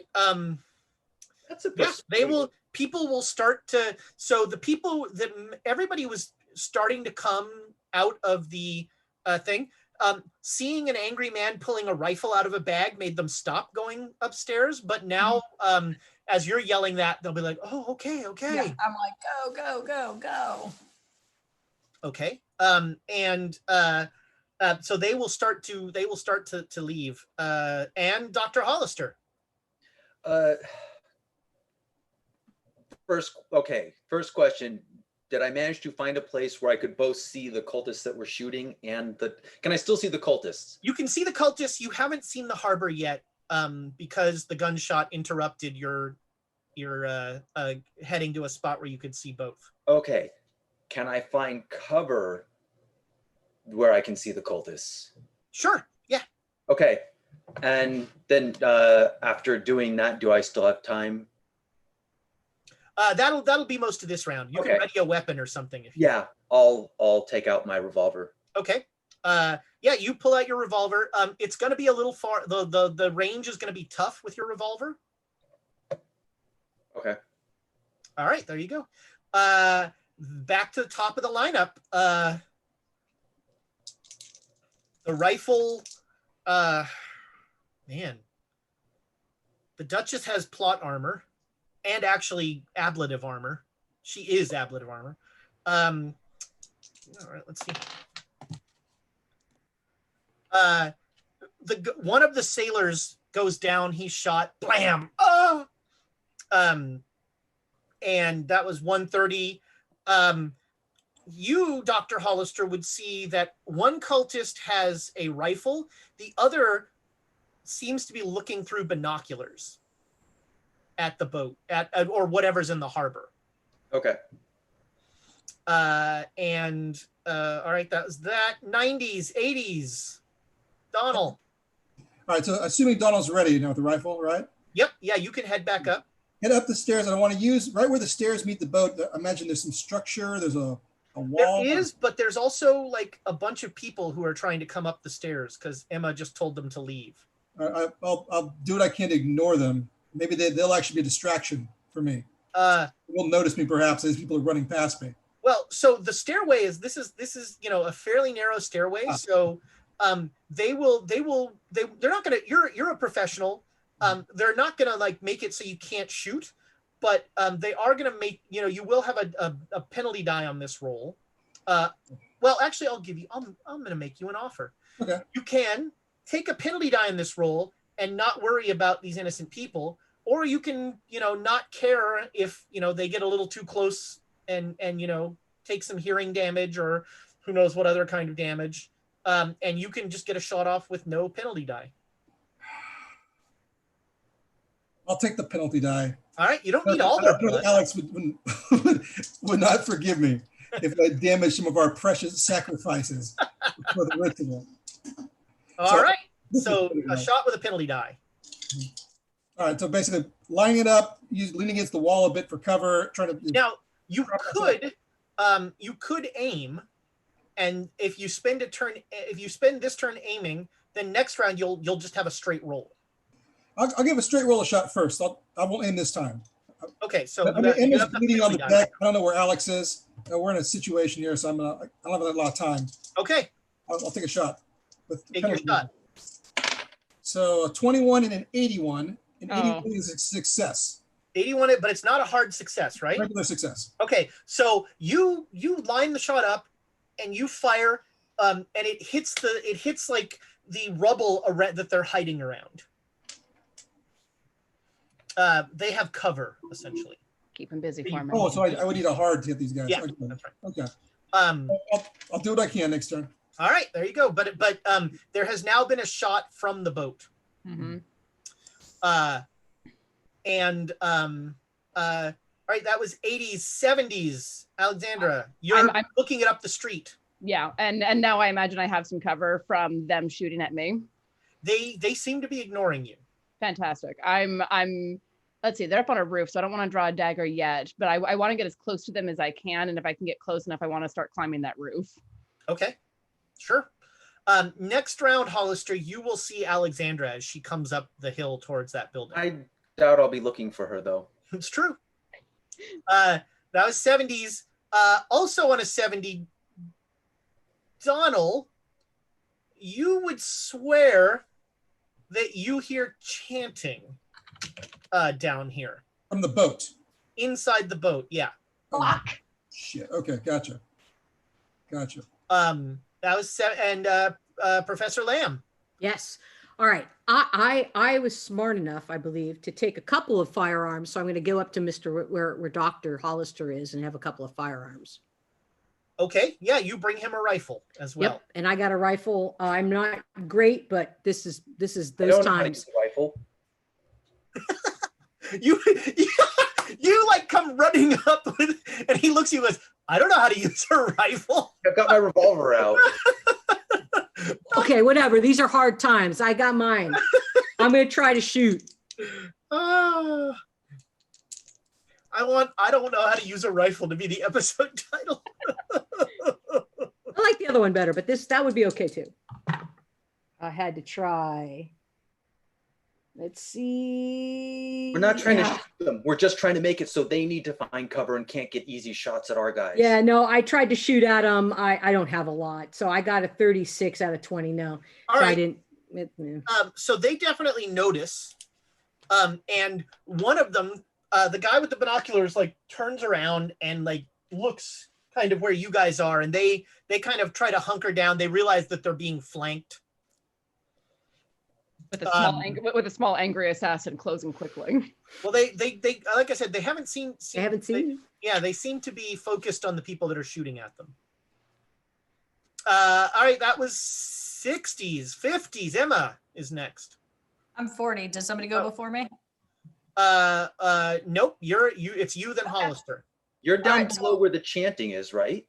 No, she's up on deck. Emma's I'm kind of like ushering people off. Has everybody gotten off the boat yet? No, most of the the guy with the rifle has definitely slowed the pace of people coming up the stairs.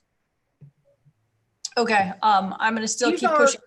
I cannot stress enough. These are totally normal people who, are not used to the things that you guys are used to, and so there's a lot of like step back when someone pulls out a gun, and then. Well, they tell us to go is there forward. like a building or something that I can just point them to be like, get to that building? Yeah, sure. If they can get across the deck, the dock, there's like they can get a flush against a wall. Yep. And I'm like, get against that wall, and I just keep pushing people, like grab and push. Okay. Dr. Hollister. Okay, yeah. Obviously I'm trying to hit one of them, but it's more I'm trying to put lots of bullets in their direction to make their lives difficult. Right. Okay. I'll make you an offer. Okay. So because of the range, you're going to have a penalty die on this shot. Can I have 2 penalty dice? Yes. What? So, and that is, you can take this shot as normal, or you can just sort of to what you were saying, you can just fire blindly, kind of like blam, blam, blam, and get like it's not blindly, but like, so it's more, I'd love if some of the ricochets can happen around them just to make them like, get their head down and not make it as easy. Okay. To, so then you just have the one penalty die. Oh, and I just found another penalty dice. Okay. Well, only 1 penalty dice. And that's for range. All right. That one doesn't. Oh, no. Wait, so... Well, no, because it's the range, and I'm firing multiple bullets. Oh, sorry, you were going auto. So yeah, then you do have 2. Okay. And the first one wouldn't have. Oh my god! Whew, that was close. Would have been surprised. This gun is weighted for throwing. Oh, and man, that one was almost a fumble. Those are my 3 bullets. All right, so blam, blam, blam. You've definitely got their attention now. The more bullets have come towards them from you. Okay. See, Joan, I know what I'm doing. So I'm going to give a penalty die to the rifle shot now, because of that. Alexander, you see the guy on the roof like turn around and start firing behind him. Good. And he misses thanks to the penalty die. Oh, you know what? I've got inspiration. I'm going to use one of my inspiration. All right. Does he have another penalty die from our cover? No, he needs a hard success because he recovered. Okay. Oh, birds of paradise. Andrea. So both of you make luck rolls, and whoever misses the luck roll Get shot. I make it. Okay, who made it by worse?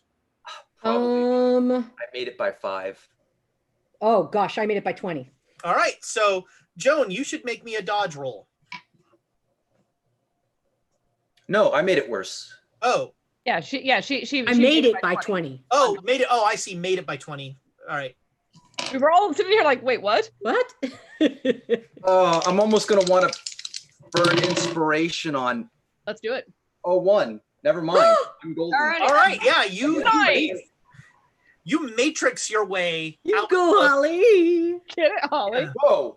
Make sure. I was ready for 100, but no. Make sure to check that dodge box. Oh, I did. Oh, yes. Damn. All right. All right. That works just fine. Yeah. That is a dodge and a half. That's when I actually turned to tell Joan, see, I know what I'm doing. And as I turn, This bullet just whizzes by your face. Perfect. Okay. That was so we go to Donald. I immediately spin and look underneath the boat. Who's chanting? Where's it coming from? All right. Yeah. You see, we're on 80s, right? There is definitely one of the passengers at the very back end of the boat is chanting. Yeah, he's dead. I'll put a bullet right in his face. Ooh, okay. Just turn and just shoot him, basically. Yeah, right roll. down. You no penalty dice or anything. All right, let's see. All right, the 59 is a regular success. All right, yeah, you just are like bam, blam, and so the bullet gets about this far from the person and then bursts into flames. burning his face. And the light of the bullet lights up the face of Don Julio, Father Don Julio. What? He's got like scars now, and he finishes his chant, and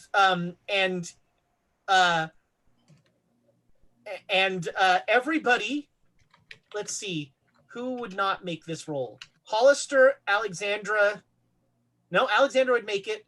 So only Hollister and Lamm don't make me a POW roll. Everybody else make me a POW roll. Whoa. I could have killed him in Rome. Oh. We need inspiration. Oh. We inspire Emma. Wowzer. Oh no. Can I inspire this or not? Yeah, let's inspire both of them. You've got I'm inspiration. inspiration. Let's Do it. inspire Emma and Donald. All right. POW roll. Do it. Don't fumble. Come on, Birds of Paradise. It's not a fumble, but it's terrible. Oh, it's worse. It's 87. So that's two Amy's, but no Emma's. Yeah. All right. Oh God. Well, I made it. Sorry. All right. Visitors. So, Dr. Hollister and Joan, you see a very weird thing. As Weirder than we've seen. oh Yeah. well, yeah, it gets weirder. It's So a day. the guy with the rifle is fine. The guy that was with the binoculars floats up into the air and bursts into flames. Does this, Whoa. does this remind me of someone else floating up in the air? But not Sort of. in the flames? Yeah, it's Okay. evocative. We all And- saw that. Speaking of which, Tamagotora also gave the Master Exorcist 500 bits. I don't even know whose camp to put. Tamagotora, why? We need No. it. So I love I how Tamago Toro only gives bits to like bit NPCs. I feel like, does this go into Ezra's bit pile or? Oh, yes. Yeah. Don Julio. Yeah. Don Julio may be your creation, Amy, but he's out of your control now. Okay. So Emma and Donald, you both float into the air Here we go again. and burst into flames. What? What? And Ethan, Donald, you hear Don Julio's last thing. Holy fire, purge the sinners. Let's see. Alexandra made the roll, and one of the cultists made the roll. You like feel warm, Alexandra, and the rifle cultist also, like, you see him. He takes a beat as he's trying to figure out what the heck is going on. Yeah, I like stutter step for a second before continuing. Mm-hmm. I'm just saying, he probably got the least innocent of the two in the group. Hey, now he missed me. hey, Amy, Nick, one of our chat people thought, you know what would be fun after you're done with Masks of Nyarlothotep? I hear there's this Horror on the Orient Express game. No. I've heard the stories. I am not going on the Orient Express.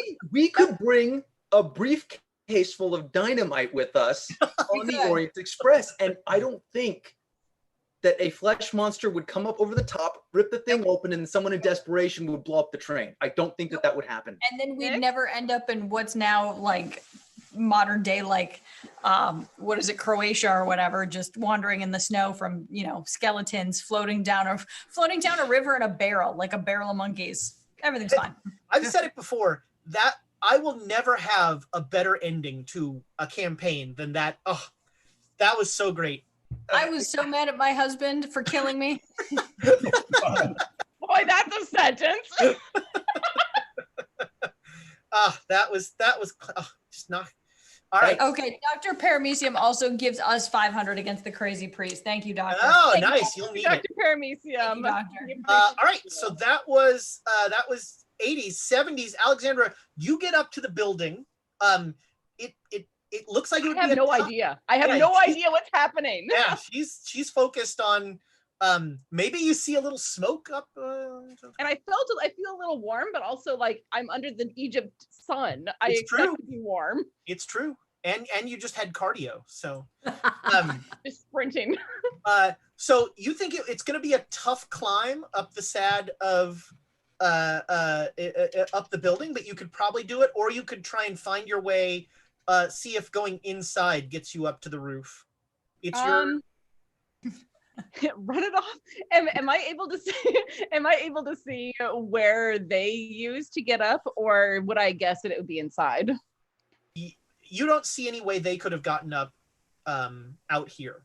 Okay, then I will take the climb because they won't expect, because I'm going to be aiming to come from behind where he's facing at the moment, and I don't think he'll be expecting any of that nonsense. All right.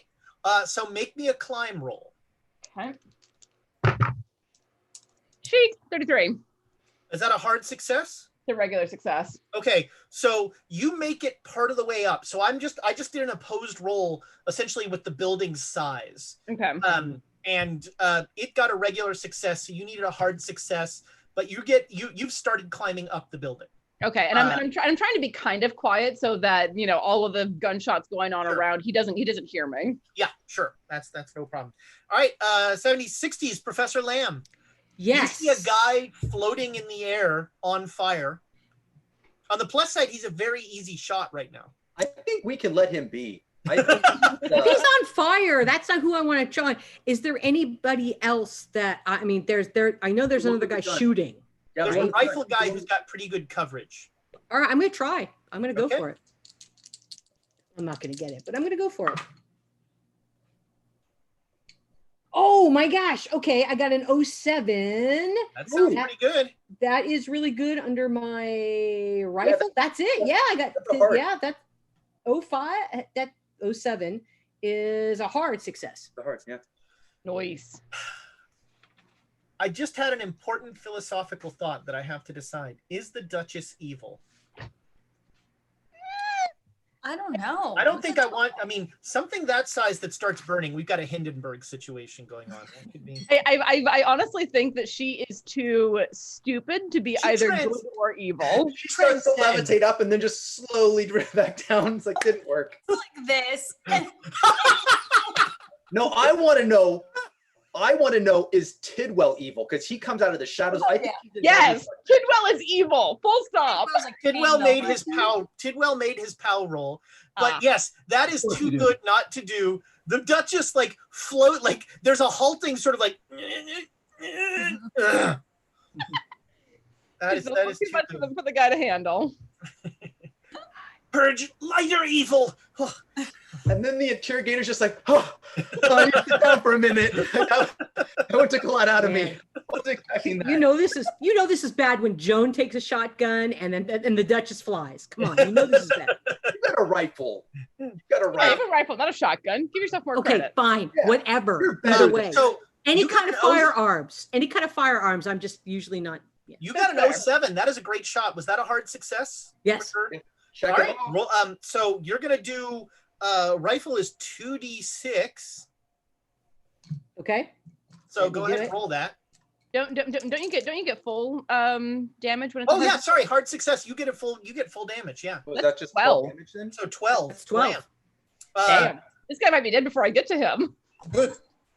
Yeah, the gunshots stop. Oh, does he do what's the name of that scream and then fall off? He does not do the Wilhelm scream. Ah! And then fall off the side. He does not. Oh, shoot. But if we spin a point of inspiration? But he did. The guy on fire will do the stuntman run.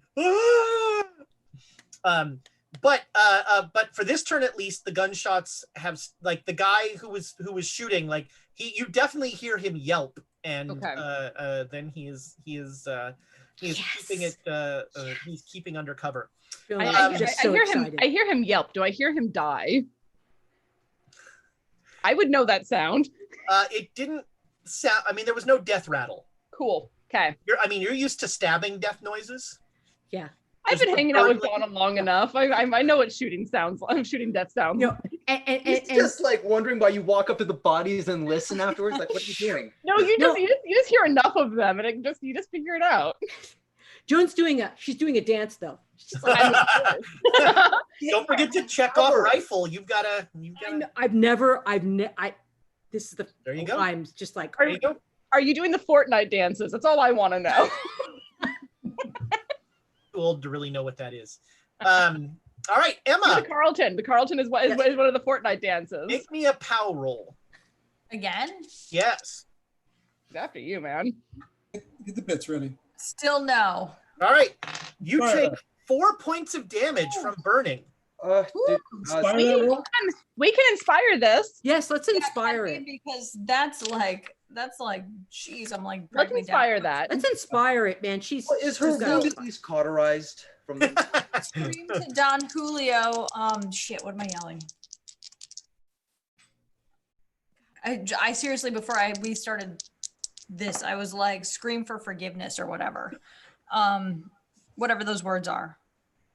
I'm begging for forgiveness. So does a 36? Yeah. So almost just a regular success. All right. And I'm asking for forgiveness.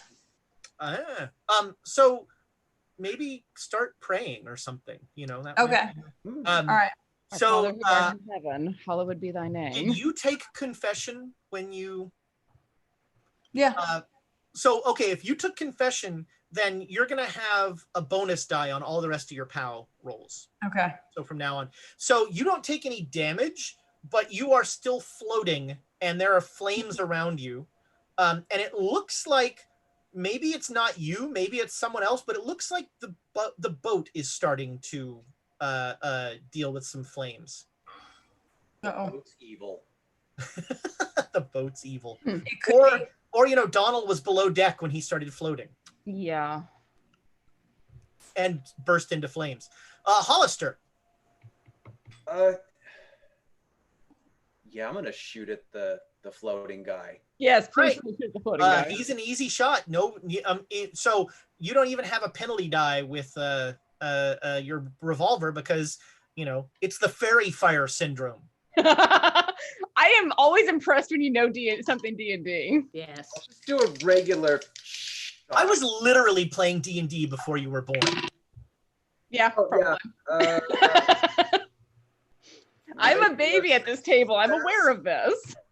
What now? A regular success. Yeah, that'll hit. Roll damage. 9. Ooh. So nice. You Fairy Fire was so much better in first edition. You blam, you shoot him very well. He doesn't seem to, he seems to be more wondering about the, why am I floating and on fire? Than, oh look, now I'm in pain again. What? Pay attention to me. All right. Oh man, he rolls a 98 on his POW roll. So you shoot him, and as you shoot him, he turns to ash. And you're like, that was a great shot. Really good. I give you a this clap. This is basically Holly. Alexandria's expression if she sees that. I give you a big We have to do little bows and curtsies to each other. Like, well, Yes. done. First time. Your first time. Oh my You're God. amazing. The self-congratulations society continues. As you do. Does Don Julio know that the threat is gone? I'll give him a roll. Or wait, Emma might be the threat. Oh, interesting. So at the end of the round, you both float back down to the ground, and the fire goes out. And Donald, you see Don Julio like collapse to the chair that he was sitting at, and he's like, purity. I'm not on fire, right? You are not on fire anymore. The boat. Now, this is when you notice that parts of the boat are on fire. I want to run over to Don Julio with the butt of my gun. I want to just smack him in the head. All right, yeah, he is pretty well out of it. So you just run right up and clock him, and he goes out. Drag him out. Yeah. I'll leave him here to burn. We need those supplies. We need the supplies, man. I gotta get some stuff out of the bottom of this boat. So the people in the boat, we're gonna come out of initiatives now. Okay. The people in the boat are panicking as smoke is starting to fill up the underbelly of the boat.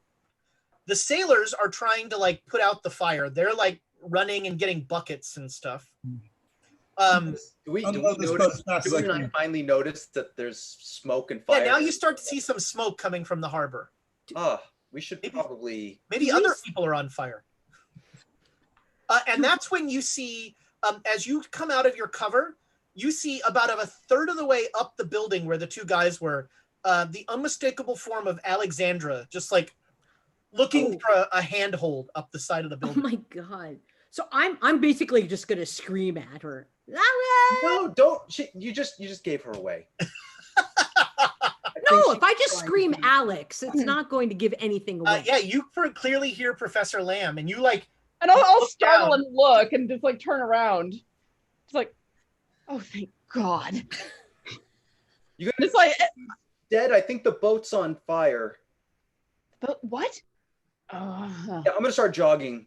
Yeah. All right. I'm gonna get up to the top of the roof and make sure that the person who was shooting at us is actually dead. Okay.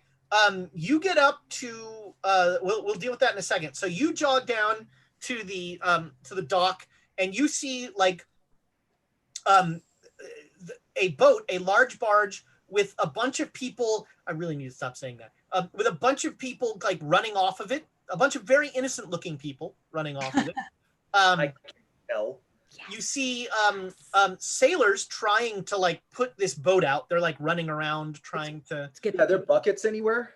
They seem to have like the 3 buckets that this boat has. Are there any buckets outside? Yeah. Both as fast as I can. Both of you make me a luck roll. At the bottom of the boat. Oh, I actually didn't make it. All right, Professor, you find like a wooden bowl. I got this. Donald, you're getting supplies, right? So you'll load up with as much stuff as you can carry, and start to head up. Emma, you're just trying to get people off the boat? I'm getting people off the boat, yelling fire, get to the town. All right, so yeah, you have people lining up behind that face of the building just in case people start shooting again. Mm-hmm. Alexandra, you climb up, and you see leaning against the sort of wall of this roof of the building is one Egyptian guy covered in ash, kind of 50% bleeding to death, 50% like just saw his friend turn to ash and got showered in his friend. He's just like, All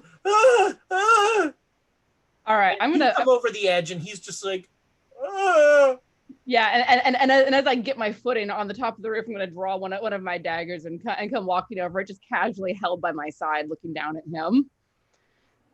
He'll say something in Arabic. English? He'll say something in Arabic. All right, well, good enough. And I'm just like glance around to make sure that it's just the two of us, and just like stab him through the heart, twist it. All right, yeah, you kill him dead. You are an assassin. You don't need to make a sand roll for executions. I've done this before. It's true. So at the boat, you can get the people off. Donald, as you're getting the supplies off, so you're going to need some help to get all this stuff off. If I don't find a bucket. Emma, tell these people we need to get this stuff. We need this off the boat. We can't survive out in the desert for 2 days. We need this gear. We have to get it out. What? Okay. What? Okay. Yeah. Okay. And then is there any? Off the boat. So Okay. Donald, Okay. Donald, just to check, you left Don Julio in the hold of the boat, right? I He's am in my unconscious time. form? Yeah, I hit him with the butt of my rifle. Yeah, knocked him he out, went and that's down. all. He went down. Okay. That's all So good. is there a man next to me? Sure, there's like, there's Okay. several guys. So I like tie my scarf around my face and I grab one guy and be like, we need to get the supplies. So I'm gonna need a roll to convince normal people to run into a burning boat. I'm running into a burning boat. Totally burning. Do you have any persuasion or fast talk or? No, but wait a minute. A B C D E F G H I. There we go. Intimidate? Nice. I mean, it's one way, sure. That's You it. were That's recently Emma. floating and on fire. You know, there's a little singe to you. You're like Yeah. covered in blood from being shot, and you just Yeah. grab the guy. Kind of, because my persuade is lower. Oops. No, I don't make it. No, but not by much. You can spend luck. Is You this can push the reroll. roll. Yeah, I was wait, like- wait. Was this something we really want to try to You can use inspire? inspiration. Is this a? We need We those gotta get supplies, stuff. We gotta man. get stuff off Well, the boat. I'm running in. I'll do I mean, it I'm gonna go down and get it, and just Right? like so you somebody yell behind me. You're gonna let a woman run into a burning building? Fine. nice. Does he have any shame? Well, you know what? He doesn't have any shame when it comes to burning. You know, Yeah, I was told this was a pilgrimage. I'm still and throwing water. once I'm sure that my guy is dead, I'm gonna find the quickest way back down and run back to the boat. Right, 'Cause it'll now I take see you- that it's It'll take you a little bit to get there. okay. So with Hollister and Donald and Emma, you think that you can get probably about half, maybe 3/4 of the supplies up before the fire I'm just- starts? I'm Do just I gonna see try and Don focus Julio? on getting him onto the deck. Okay, so So someone I- else who's more cowardly can. everyone that's more cowardly, which is everyone else, is staying away from the burning boat. Yeah, I I'm know. still throwing water on it though. Yeah, and you and the sailors are trying to put out a very wooden, a very dry boat fire. Do I see Don Julio? Yes, when you go down, you see Don Julio like lying. He's lying on a bench in the very back, like in a hammock, essentially. Oh, does he need help? You're not here. Let's- I slap him as hard as I can and yell, "Wake up, man!" and then grab some more shit and get upstairs. So you like slap him, and he like looks at you for a second, and he says, "But the purification was finished, and you're still here." Yeah, no kidding. The boat's on fire. Thank you very much. Let's go. Grab some stuff. He'll start to like drag a few things. He's like kind of dazed, probably concussed, and he'll start to like take a little bit of stuff up to the top and out of the boat. Amazing. All right, I'm unloading. I don't care. I don't care. So yeah, I will say that before the boat goes down, you will get 2/3 of the supplies off the boat, Okay, good. and then Hollister and Lamm can like bring you to the warehouse. Oh, I don't know. Is there a Yes. better place? That Yes. you guys don't want to go in there. Yeah, I'll see Joan and just give her a hug in relief. Like, I thought something happened out in the Sphinx. I'm so glad to see you. Oh yeah, no. I thought you guys. We tried to go back to the. Oh yeah, I went to the base twice for you two. Yeah, and you guys weren't there. We never were told to go back to the base once we left. Well, I sent Rogers a message. Once we left. Apparently, you sent him on a wild goose chase, and he wasn't able to find you. There are not that many hotels in Cairo. But he said he tried to contact you. Did you get anything from him? No. He didn't say that. He didn't say he tried to come. Oh, all right. No, I didn't. We didn't get anything from him, as far as I know. Now look at Emma and Donald. Did you get something that I missed? Well, let's hurry and get the rifles back in. Yes. Because you carried Let's go. multiple out. What are we doing about Don Julio? That's an excellent question. Oh, he definitely can't go in that building. Well, and here's the thing. I've got all these people. Like, what? So just out of game, how long does it take to get to the pyramids? About 4 hours. Isn't Yeah, it? it's 4 hours. Okay. And do we have to leave at night? Is that one of the things we have to do? Or It would be better. It would be better to go at night because of the heat. Yeah, You so I could think we should totally walk through the desert in the middle of the day. No, I think we should sleep and then sleep in the daytime and then go at night. Well, if anyone wants to go there early and try and rescue the innocent people before Clive does his business, there's gonna No. What No. are you talking about? We're staying here. no. Clive is Hold on. going to cleanse the area, but he's going to do it scorched earth style. Then we're staying far away from that location. Well, he's not doing it Also- right now.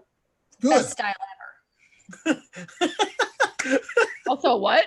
No, if some of us wanted to, they could go early and try and rescue some of the innocent people before. No, Otherwise, no, we've got our innocent No. people. We've got our innocent people. We don't need to worry about anything else. Well, Let him go out and no.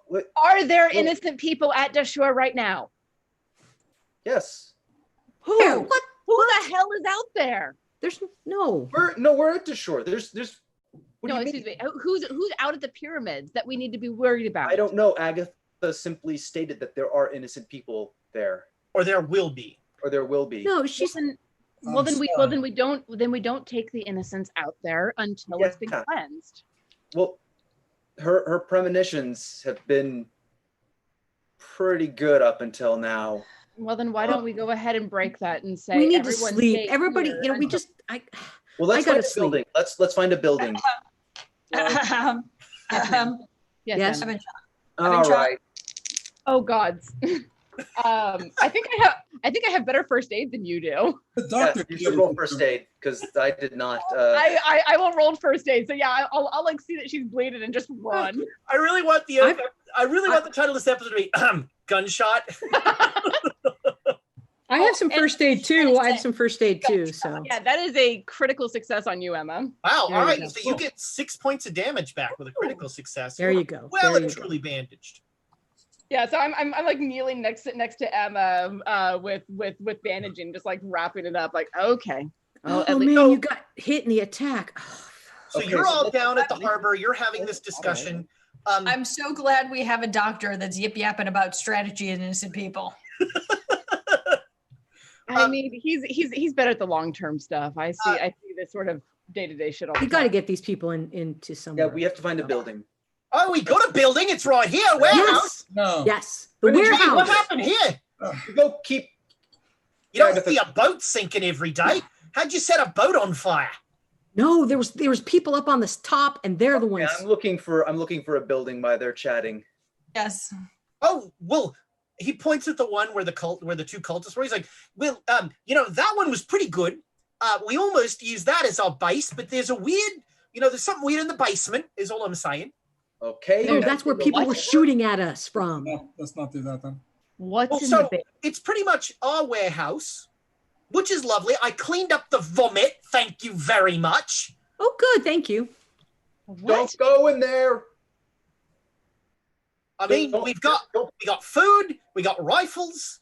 You brought a lot of stuff back from that base. That was very handy. That's not a place for innocent people. Dr. Hollister, why are we not supposed to go in there? Well, he made a 8-star triangle out of the bodies of the guards. That's fine. that we- That's enough. That's enough. Listen, these innocent people need to do nothing with us and nothing with him. They I should- resurrected Agatha. Well, Yeah. the part that matters. Let's We need- okay. We need to separate them from us, please. Everything So they're doing. what about this building over here? But- This one looks. Is there This- any? we know we need to be together. We can't go apart again. We just finally got our friends back. The No, they innocent people can't is keep going in somewhere that else. building. People need to be separated from us. Because anyone who's coming But- after us but- will come after us. They're So just let's- That doesn't make any sense. Doesn't it? If you've got a group of heavily armed, some ability in the arcane arts group, and then you've got another room full of Seems like very nice church-going people. Yeah. Who are you going to kill? I'm going to kill the very nice church-going people who don't have guns. And that's why we need to put them on a separate room in the warehouse. Guards. Professor Lamm is exactly right, as always. Thank you. Okay. Thank you. Clive, I'm just like watching Hollister in all of this and just like, okay. We should get out of the sun. Let's go. Let's take everybody to the separate room in the warehouse. Whatever. yes. All right, yes. so Hollister very carefully takes you in the back room of the office. It's a little crowded with everybody in there. And Clive's like, the warehouse is open. We got a truck you could sleep in. It's got cots. No, that's where the star is. No, it's not. But Agatha is, yeah. It's in the truck? Yes, that's where Agatha is. Do we want to move the truck around the building? We could do that. We don't want the truck outside of the building. No. But, well, we want to make sure that people don't see this. Come on. It's just for us. It's just for us. I'd like to suggest, fellow, what's your name again? Our Australian friend. It's Clive. Dr. Henry Clive. Clive, Doctor, Clive. I know you're going to do some sort of crazy ritual out in the desert. Why don't you just go do that, like right now? Let us take care of the innocent people. You do your thing. We'll stay here, keep them safe. And I thought you wanted it done on the 5th. Yeah. Yeah, I think, Donald, we need to wait for tomorrow for that. But all of us stay here with the innocent people. And if there shouldn't be any innocent people out at the pyramids, theoretically. I mean, just the ones that Agatha said were there. But Yeah, they're there. who would be out there? Why would they be out there? They could have taken. They're not. people out I don't there think they're using innocent. Rituals. But Agatha said they were innocents. Yeah. Oh, I know Yeah, she the said innocent they were people could have innocent, been but I don't taken. believe. Well, yeah. I mean, Agatha said that the good news is that the cleansing ritual goes swimmingly. Not a problem. I summon the things. They do the job. Bob's your uncle. Yeah. But it's not just evil people who are apparently around there. She says, this is not an exact quote, but she said something like, some of your innocent people get a little too close.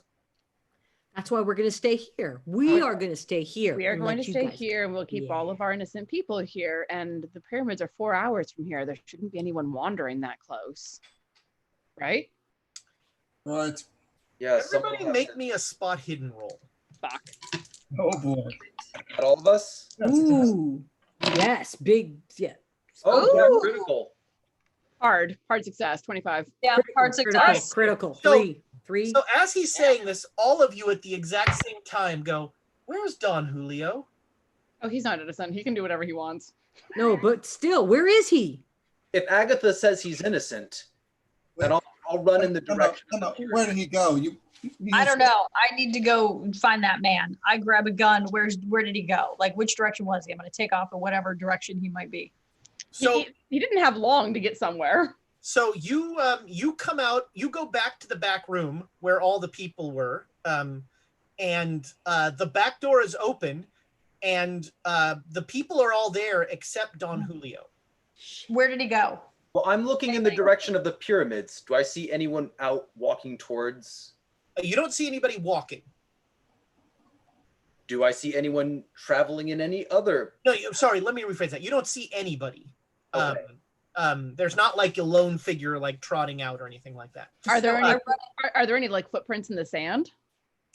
So Dashur is not sand. There's not much sand around here. Once you get out of Dashur, there will be more. Here, it's mostly rubble. I asked the people, where did he go? The father, the priest. They're just like he went out the door. We didn't. Okay. You told us to stay here, Okay. and we're still you're trying to good. figure out why the boat was on fire and why someone was shooting at us. No, there's bad people here. So Why we're they're not going to people? keep you safe. We're keeping you I safe. run out the Don't worry. door. What do I see? You don't really. You can make a track roll. I'm going to try to make the people feel safe. I'm going to Is try that to make even people a feel skill safe. in here? It is. After I've checked if I just see anyone out there, I'm gonna run back to our 79. truck and make sure that it's where it is, and grab the keys to that to make sure no one can. All right. Yeah. Yeah. Your truck is it's still by the star. You're all. Okay. I go to the I other get that. building that Clive Since said. everybody else is taking off, I'm sticking with the people. All I'm right, hold trying on. to calm them. So, Emma, you're going to the other building. Building that Clive said is no good. Yep. In the Going in by basement. yourself. All right. I'm yelling Don Julio. All right. So you open the door and you yell Don Julio. You hear like skittering. You see an open a trap door in the floor, and you hear like some noise down below there. Was it a skittering or is it a noise? It's more a noise than a skittering. Okay. It sounds like something moving. Okay, so I go to the door and I yell the trap door and I yell Don Julio. I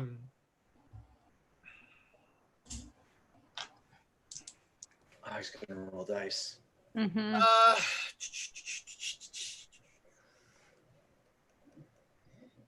Gosh, which is better? None of Or it. who? That is not a question I like hearing. Or who? Yes. Yeah. You hear Don Julio's voice.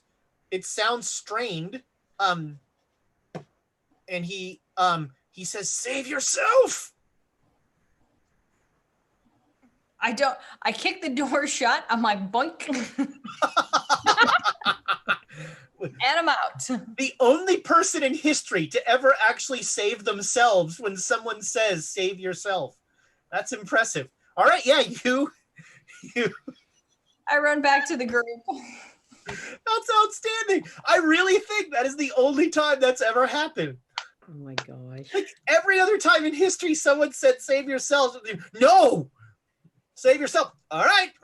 Emma can read and follow directions.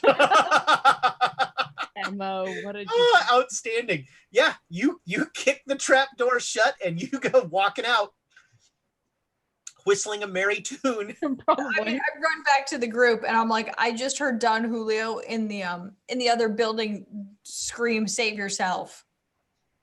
Clive said something was in that basement, didn't he? Well, now it's got Don Julio in that basement. Okay. We need to secure the innocents. Let's make sure to secure the building there, at least. I don't know what's happening this evening. Who knows what's going on there? All right. I'm gonna work on that. We'll close the door. We'll have to bar it or something. Get Put supplies. something or heavy There's rock or got to be something another on it. building. Comfortable. Get some food. Set up. Joan guards. is still talking to them.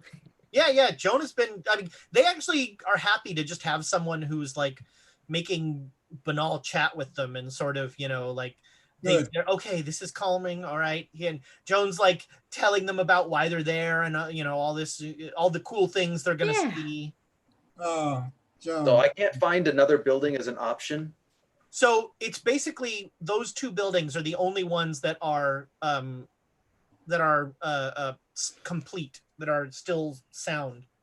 There are a couple of like huts and smaller buildings, Huts are fine. Yeah. but not enough for 14 people. Yeah, no, we're good here. This is No. great. You don't know. Hold on. If there's a couple huts and other buildings, we can spread them out and have like No, 4 to a. Alex, we No, don't. this is great. We're all together. We're having a good time. No. Not in the Hold building. on. There's a monster in the basement. If all of you talk at once, I can't hear any of you. All I hear at the end of all this blah blah blah blah blah is monster in the basement. Alex, we can secure them in one location. We can protect them if we keep them together. We'll make this location as safe as possible. We can watch over them. We need these people alive. Yes. If they die, it's your blood. Are you having this conversation by Clive or by the people? Those are your two, or outside. Outside. Outside.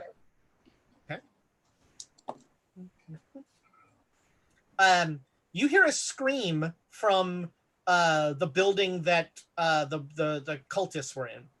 You gotta be kidding me. Is that Did it scream male or female? Running over. It sounded inhuman.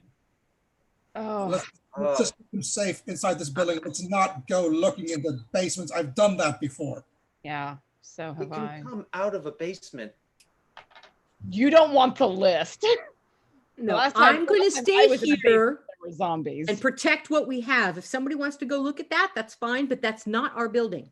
All right. Hollister, are you going? If you're going, you're not going alone.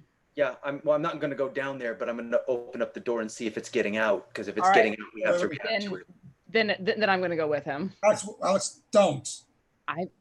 If it's getting out, we're going to have to deal with it. We're just do it on the sand. Do it on the streets. Don't go into his lair. We're not going to go. You're not going in. We're not going in. We're just looking to make sure it's not come out. Be careful. I'm not going into any basements. Trust me. So you both come into, it's a warehouse very similar to the one you're in, much less bloody. There is, except this one has in the middle of the floor of the warehouse, a now closed wood trap door. It's got like, it's a wooden door with like an iron ring that you use to pull it up. Is Don Julio actually killing it? I doubt it. Maybe. He's an inquisitor. He's got inspiration. He set that cultist on fire earlier. Yeah, but he needed a couple turns to chant. Ah! I am not. You stay here. I'm going to run in. I'm going to open it up. Okay. You are a madman. But I'm going to stay. I'm going to stay a little bit back. But I have daggers in both hands. Yeah, I rubbed a little off on you, Holly. Come on, go. All right. Are you just gonna like open it a little bit and look down? I'm going to take out the gun. I'm going to have the gun ready, and I'm going to open it up. Okay. It is flickering like bad torchlight down there. It's sort of hard to see. You look down, and it looks like a tunnel like you've seen before. Have you seen those before? Have you seen a Dole tunnel? No. No. So that's right. There's a round kind of natural tunnel that seems to go from one end to the other. All right. And it seems very long. I'm going to try and look at both sides, and I'm going to listen. It does not seem to like it seems to go on in both ends, but you don't hear anything. I'm going to wait for just 10 whole seconds. Yeah, don't hear anything. Closing it, and I'm walking out. Okay. Yeah, and as he walks out, I'm going to come alongside and just like come at his shoulder. Just like, we don't go into basements if we can avoid it. Well, I didn't go in. Good. I didn't hear anything, though. What did you see? A tunnel going in both directions. A tunnel? Did it look like it was man-made? Yeah, kind of. It was. Can't really tell. There was some torchlight down there. Okay. I'd actually stop him before we go out of the warehouse and go, Dr. Hollister, what in the name of Christ happened out here? Well,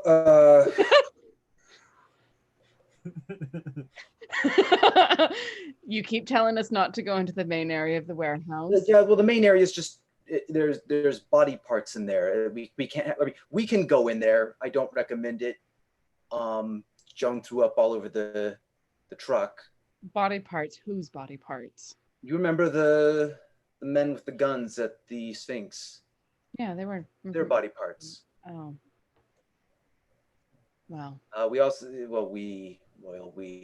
Clive sacrificed one of them earlier to make a spider portal. And then we found a cultist to make another one when I went back for all of you at the base.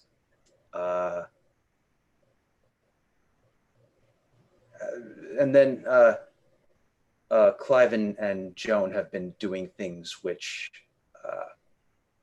I can say with an extreme amount of confidence are not good for their well-being in any dimension that you can perceive. All right. I don't know Clive very well, but I know Joan fairly well at this point. How bad is it?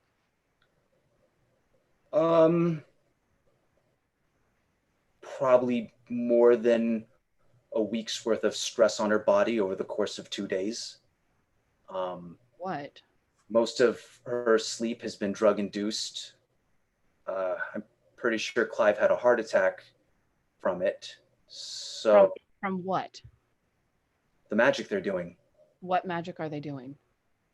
Time magic, and they're reading books. Oh, son of a bitch. And they're the same books over and over again. You're a psychiatrist. In your professional opinion. Free fall. I don't even need to finish that sentence. In your professional opinion. Yeah, we're going to want to get this stuff over with as quickly as possible. They're entirely focused on completing this task, and they're willing to do anything to themselves if they think that it will give them an edge, and in Clive's case, things to other people. We should all be sleeping with one eye open. All right, you need to be aware then, because of who you report to. This is not the first time that Joan has gone to extreme degrees to get power, to get information, which is power in this. She's nearly died several times going. I've read the reports, and I would say they pale in comparison to what I'm seeing now. I was going to say reports are clinical. What we saw was her getting torn to pieces by an alligator person and using the power of the staves to heal herself and sucking them into her body. Reports are very clinical and don't cover the whole truth. And between you, me, and the brick wall, I am very concerned if she's getting that kind of power from reading a lot of books. A lot of book. Which book? One book. Which one? Song of the Dole. What in the name of the hells is a dole? I think it's Make a a worm. Cthulhu Mythos roll. I will not. A, I have 6 in Cthulhu Mythos, and B, I don't make Cthulhu Mythos rolls if I don't have to. So you two are having that conversation outside. Well, we're still just inside of that warehouse where we heard the screaming, but So just inside. Emma, Joan, and Donald, you are kind of getting the people situated and everything. Yes. I want to secure the location. I'm trying to secure. Yeah, you've got everything locked down. Inventory our stuff. Yeah. I'm just talking to them, make them sure they calm down. As you're doing that, Clive will walk in and say, well, the bad news is that Agatha's not really seeing the future anymore. But the good news is she says that the ritual is just a banger. Which ritual are we talking about? Oh, the whole putting the eye back and that sort of thing. She says it's wildly successful, she says. Sweet. Okay, good. And that's why she has to kill us all. What? Yeah, I had the same reaction. It doesn't seem, That makes no sense. it doesn't seem like the Agatha I know and love. Oh, did something get to her too? Well, I mean, she has been saying the Black Pharaoh is coming for quite some time. So I would not go in that other room were I you. All right, I'm okay with that. Yeah. But damn it. I'm hoping. So the ritual that I did to resurrect her, well, the dream that I had that explained to me the ritual that I performed to resurrect Agatha suggested that if her head left that star, then she would die. I'm hoping that's still true because I beat a rather hasty retreat from that room as Agatha was starting to grow teeth and that sort of thing. I mean, she has teeth, right? Something. Well, no, look. I'm an Australian. I come from a continent where everything on the continent is trying to kill you. So I don't want to alarm anyone. And also, I see this whole thing you're doing with, hello, nice people who are all here. You want to keep them all nice and calm. So, I just want to very carefully and calmly say that she's got a lot more teeth than she had before. Let's and kick her she's out. very angry. All right, then let's kick her out of that. Let's kick her out of the circle. Let's do it. Joan, she's becoming something. Then if we kick her out of the circle, she'll die. Perfect. God damn it.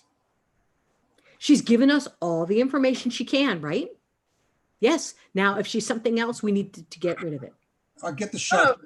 Dr. Lamm is exactly right.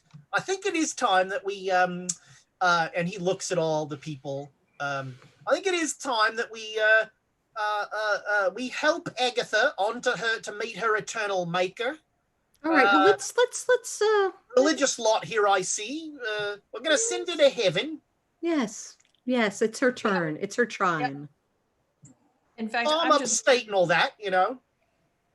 I'm just wondering if we should maybe, I don't know, start dinner outside right now. Oh, dinner sounds nice. I think, you know, not again to cause any undue need of worry or concern. I think we should deal with the Agatha situation before. Joan, take the shotgun. I got a couple extra here. Well, now, like I said, let's not scare the people. No, let's just go out. Let's go out. Yep. We should ask them to set up the table outside. Maybe, you know, start a fire, and then we'll bring food. Work. It's a lovely. Weren't there more of you? I don't know. I mean, there's a couple of us are dealing with some other things right now, but let's deal with this. We'll deal with this. What are the? No, wait. If we're dealing with something. Do we really want to send the people outside all alone? No, we don't. Well, no, I'll take them outside and we'll start to, you know, have them. I will go with you, Clive. I'm with you, Clive. Let's secure the people. Secure them inside. Keep them here. And then we'll go deal with whatever the hell Agatha's becoming. No. All right? Then, when it's safe, I'll have a lovely dinner. Or There's something. a loud bang from the warehouse. Get the shotguns. Fuck. Oh, listen to that. Yeah, that's, must have been a big rat. Nothing to worry about there. Yeah. I'm sure it's fine. Okay. I just hand a shotgun. Donald, you're an exterminator. You go get it. Yeah, you stay here with the people. I'll help you guys. I'll help you, Clive. Let's go, Clive. Let's go see what kind of animals are out there. Let us know when Hollister and I are coming back, because No, we're going to get. I'm getting Hollister and Alexander. Oh, so you're going to the other building. I'm going to get them. Okay. Them, and then we're going to your little. I'm going with Clive. The tunnel under there goes to the pyramid. Don't even. That's how they got there. That's how the cultists got underneath that building. Yeah. Realize that. So Donald, you walk up as Clive is saying the tunnel underneath goes to the pyramid. Oh, Hollister. I'm Hollister. Sorry. We're all doctors, so we all blend together. Donald. I'll hand him a shotgun. Here's a shotgun, doctor. He walks up and he I've got a gun. I don't know how to use that. You know, you pull the trigger. Yeah. Hold up my revolver. Put that thing away. No, take the shotgun, fella. I don't know how to shoot it. Let's go, Clive. Let's go, Clive. Let's go. Let's just let them argue. Let's go. Alex, they're outside. We'll get to that, but we'll do this. I'm going to put a hand on Donald's shoulder. What's going on? Something is becoming a monster. What? Something is becoming a monster. You're going to have to be more specific, my love. Go into Australian fellow. Love. Do I hear? Who sees the future, right? The girl who sees the future as becoming some sort of future, Agatha, and she's going to kill us. Well, no, I think she's. Hold on, I'm going to jog over. Doctor, I'll take care of this. Hold the shotgun. Let's deal with it. I've already gone off. I'm not holding a shotgun. Okay. All right, so you start heading back towards the building. All right, now Joan and Clive.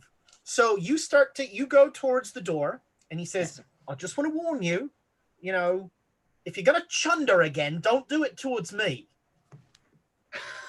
That's all I'm asking. All right, I'm there. My will is here.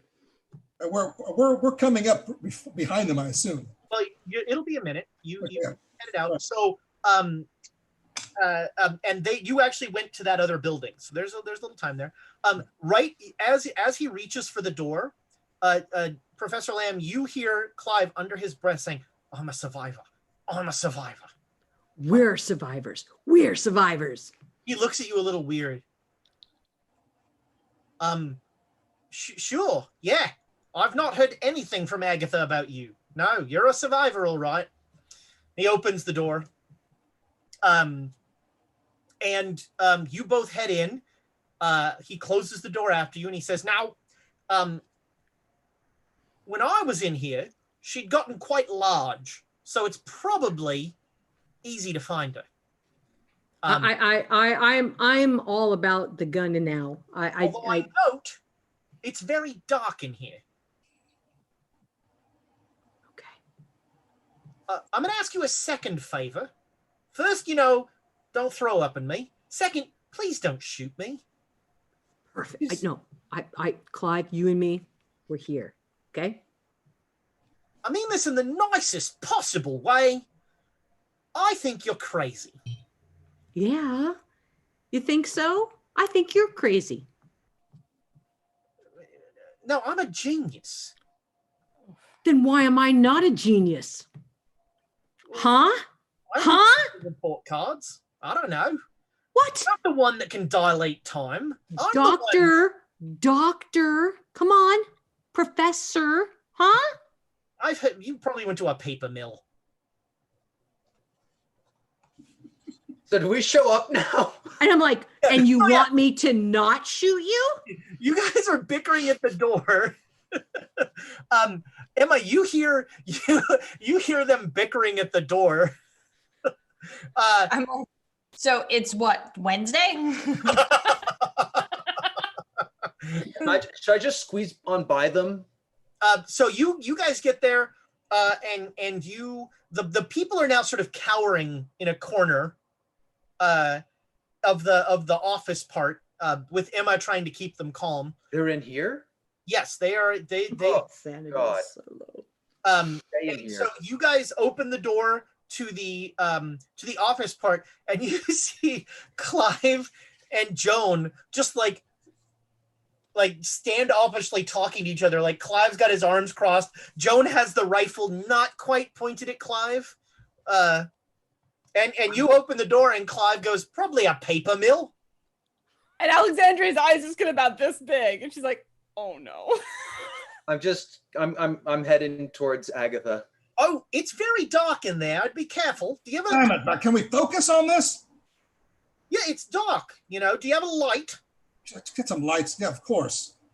Yeah, we'll grab one of the lights. Yeah. There are Well, I'll let you light. Do you have any torches? Yeah. We'll light it up. Maybe fire will help. I don't know. And as soon as I have light, I meant the electrical kind of torch, but the other sort will work too. Yeah, I was thinking of an electrical torch as well. Yeah. Oh, fancy. Well, just stick one of these in the fireplace, and I'm just looking at Joan and the way that she's looking at Clive, and I'm like, oh no. And I open the door. No, so you guys are actually standing in you are in the room. You're at the front of the room. The room goes back. Where you are is the hood of the truck, and then the truck takes up most of the room, so you're going to squeeze by the truck on either side. Right behind the truck is where the star was, and then a little ways behind that, there were some boxes, and then the door. And Clive says, so as I told Joan before this, when I was in here, Agatha had gotten quite large, and look up. Is she up the ceiling on top of the truck? It's hard to tell with the just torchlight, but it doesn't seem so. And also, in retrospect, the whole 8-hand thing might have been a mistake. Why? I just roll my eyes. Why? Well, it seems like they've been incorporated in whatever this new form of Agatha's is. Am I around? Have I squeezed by the truck yet? So you just walk. All right. So Hollister just and when he does that, and I get the answer that I'm looking for, I'm going to melt to the other side of the truck and just blend into the shadows and I'll just say, oh, how handy, Clive. I'm following Alexandria. If the doctor can distract him, do I just scream at this point? I'm distracting Clive. That's basically it. Yeah. You don't have to squeeze by the truck. It's about a shoulder's length from the end of the truck to the wall. My back's against the wall.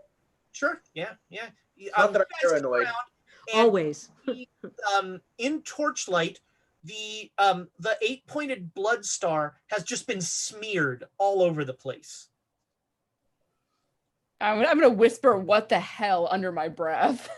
Oh yeah, for those of you who haven't seen, well, actually, now it's just a puddle of blood on the floor. You're fine.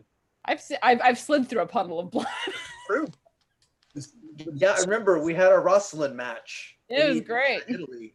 In a big old, is she not up there? I'm holding the torch forward. I'm not going to answer him because I'm trying to like blend into the shadows. We are silent. Hold on. Did she go under the truck? I mean, as I said, Oh, I saw her. You said she was big. I don't see anything big. Well, she was large, and so I didn't think she would be under the truck. So no under the truck. I'm looking and no. You like lean down. You don't see anything under the truck. You're aware of the back of the truck. The truck is like covered a fabric. Open.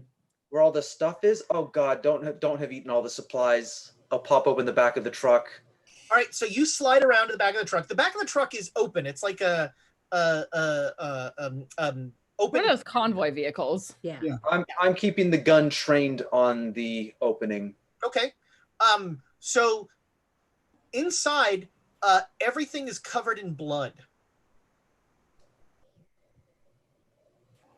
Okay, but no Agatha? Not that you can see, no. Agatha? Where are you? Come on out. All right. What are you, Alexandra and Donald? Are you just like covering him? What are you? No. So as we get toward the back of the truck, Donald's got initiative first. We're gonna go into initiatives. Okay. Just for so Donald. I'm creeping along with Alexandria silently on the opposite side of where the doctor is and where they're all making all the noise. And sneaking around behind a flank and come up whatever is going to attack them. Right. All right. So you're on the edge. You've come around to the back edge of the truck. You see the doctor like leaning into the back of the truck, looking around, and you've got a rifle at the ready. I will ready my rifle and I will wait quietly. Okay. For something to happen. Yeah. It's very dark. The light right now is a guttering torch from Dr. Hollister. And it's mostly in the truck right now too, so you can't see too well anywhere else. All right, that was 80s, 70s, Alexandra. Knowing that Donald is covering the back of the truck, I'm going to close my eyes and just listen to see if I can hear anything that sounds. She seems to have an affinity for the spider things. So anything that sounds like a scraping or a scratching or skittering of a spider or anything like that. He mentioned the hands, which makes me think that it's an 8-handed spider that we're dealing with. So most of what you hear is Clive and Joan bickering. Yeah, but I'm closing my eyes and focusing to try to get past that sound. Funny story. It's very difficult to get past the sound of Joan. You said she was large. I'm going to stab someone. I'm going to stab someone repeatedly in the leg. This room is awash in the sound of those two like bickering at each other. All right, so frustrated by all of the noise, I'm going to like creep up a little bit further past the edge of the truck along the wall, not in the area. Sorry? You are out in the open at that point.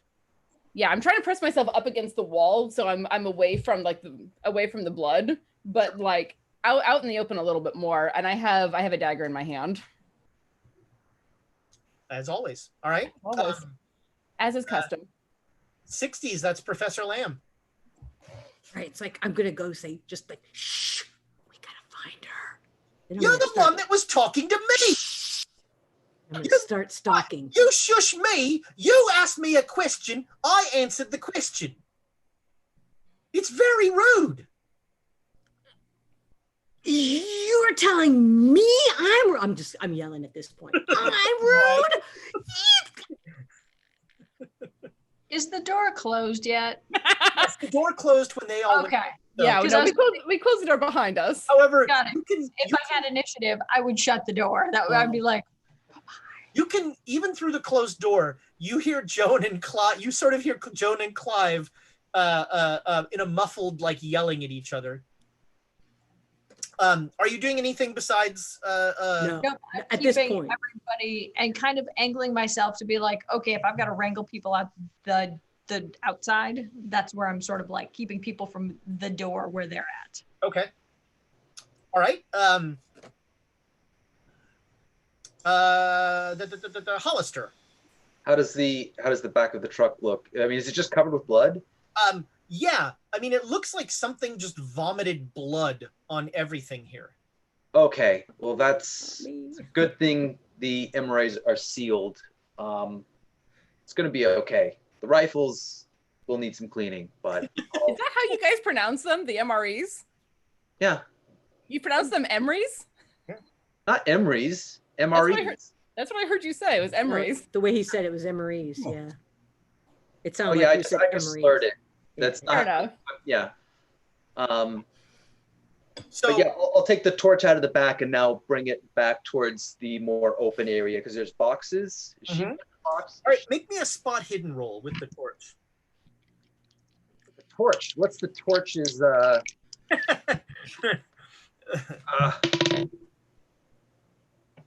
Spot hidden now. Okay, everything's fine.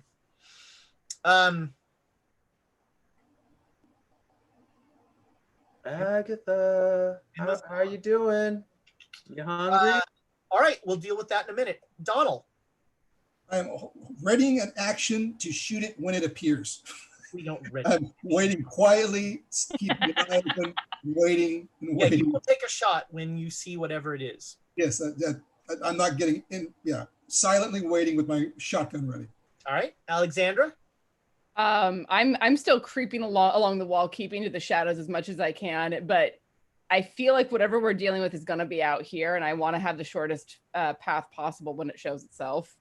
So yeah, I'm gonna like the boxes that you mentioned. I want to like creep behind those and use those as cover. Okay, yeah. You will get to the back, and you can now see the front door of the warehouse. It's closed, and it's so you're out of the light of the torch. Yeah. So you can sort of see, see what's going on. There's shadows everywhere. It's a creepy place. Creepy place. I just love this. Like my hands are shaking a little bit, holding my daggers, but just like holding on and just we're doing this. Joan, what do you got? I'm going to go to Clive and I'm going to go, shh, we've got to find her. Let's go. And then I'm going to have him walk with me and see if will walk with me around the other side of the truck. I should stay here and guard the door. Fine. And I'm just going to go. All right. So you go up and you see Donald at the edge of the truck, like lining up everything. I'm on the other side. Donald, you are very. Oh, so you're on the side with Dr. Hollister? I'm not. I'm asking Joan. Sorry. So, well, I figured if he was on this, I was on this side of the truck. Donald's on one side, and I'm on the other. Okay, no problem. Yeah, you come up and you see Dr. Hollister is now shining the torch out into the room at large. Okay. Emma, make me a listen roll. Fuck. Oh, there goes Tom. Oh, I hear everything. It's a 9. Right. Yeah.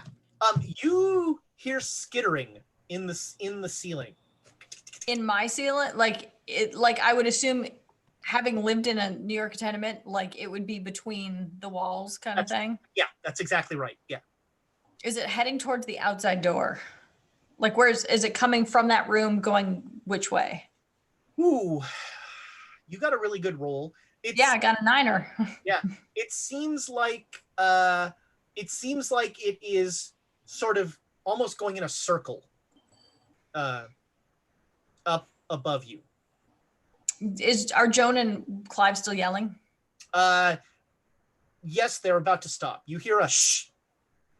Okay, so I back up to the door, open it, and I'm just like, you know what I mean? You know how you're just like, shh. So you open the door and start snapping, and Clive says, What? What? She's in the ceiling. She's in the ceiling? Well, something's in the ceiling. Something's in the ceiling. Yes. Did the rest of us hear this? Right there. Can't you? Right there. Clive's like, oh, I do hear that. I'm assuming Joan's next to him, right? Clive looks at you and he says, kindly avert your eyes. What about everybody else? I don't want to say that much louder. Okay. And I do this. All right. He makes an ungodly noise. He says words that your brain hears and immediately rejects. And all of a sudden, there's a flash of light, and you all hear a ripping and a tearing, and it sounds like the worst like cats in heat fight you've ever heard, and it's going on in the ceiling all the way across this thing. Oh, and there's just like this awful like tussling noise going on up there, and Clive looks in and he says, I don't think she was expecting that. Do I hear the noise getting closer to me? Is it Oh, we've already heard all that. Is she on the roof? Apparently there's some sort of like attic crawl space or something, or she's on the roof, one of the two. At that point, make me an intelligence roll, Emma. Uh-oh. Ha ha ha. Ha ha ha. Ooh, I don't know. Is it worth spend? No, it's not worth spending. Wait, what's my intelligence? It's only 20, right? Like a 25. It's not worth spending. No, it's only 20. It's not worth spending the 5 points to make it. wow. Oh, you rolled a 25? Let it go. Just let it go. All right, yeah, everything's fine. Mm. The rest. My natural instinct would be to get everybody away from wherever the skittering is. So, and by everybody you mean the people, right? Yeah. So, well, if it's on the roof and they go outside, they might see it. So you think of the people. Yeah. And you look over and they did not avert their eyes. Mm-hmm. And you see 14 people all frozen, like paralysis, just like. Uh-oh. Maybe it's better this way. No. And we're going to go back to initiatives because as you all become aware of whatever's going on up there, it all of a sudden in the middle of the room, right about where the puddle of blood is, so kind of all around you, a whirling ball of awfulness crashes through the ceiling, and you see one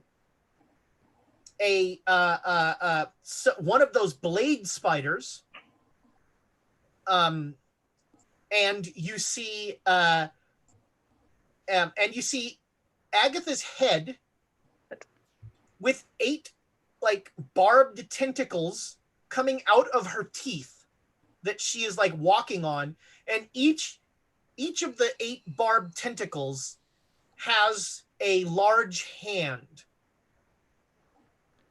and each of these hands is like has just sharp claws and is just clawing at this thing. Emma, you missed the intelligence roll, but make me a spot hidden roll. Okay. Or don't make a spot hidden roll. Yeah, how did I get an 80-10? So that might be a 90. No, an 80-10 on the Birds of Paradise is an 80. Yep. So I've got an 80 or an 81, which I'd make it. It's just regular success though. All right. So as you're you look over at the people who are all paralyzed, and with a regular success, you will notice that one of the people doesn't seem to have eyes anymore.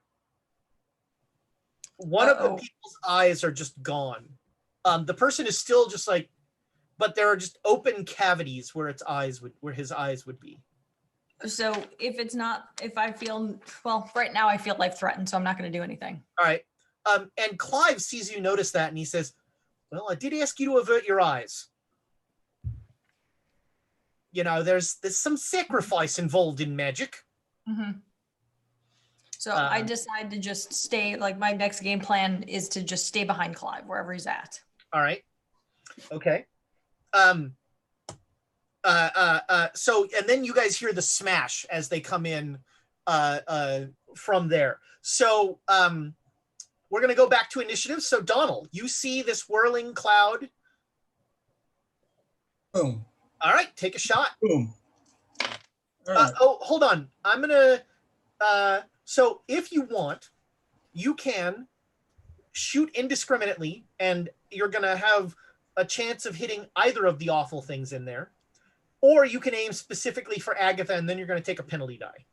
I'm firing at the mass of awful. There we go. Do it. Yeah. So I'm gonna Six is a roll. regular success. Okay. So I'm gonna roll.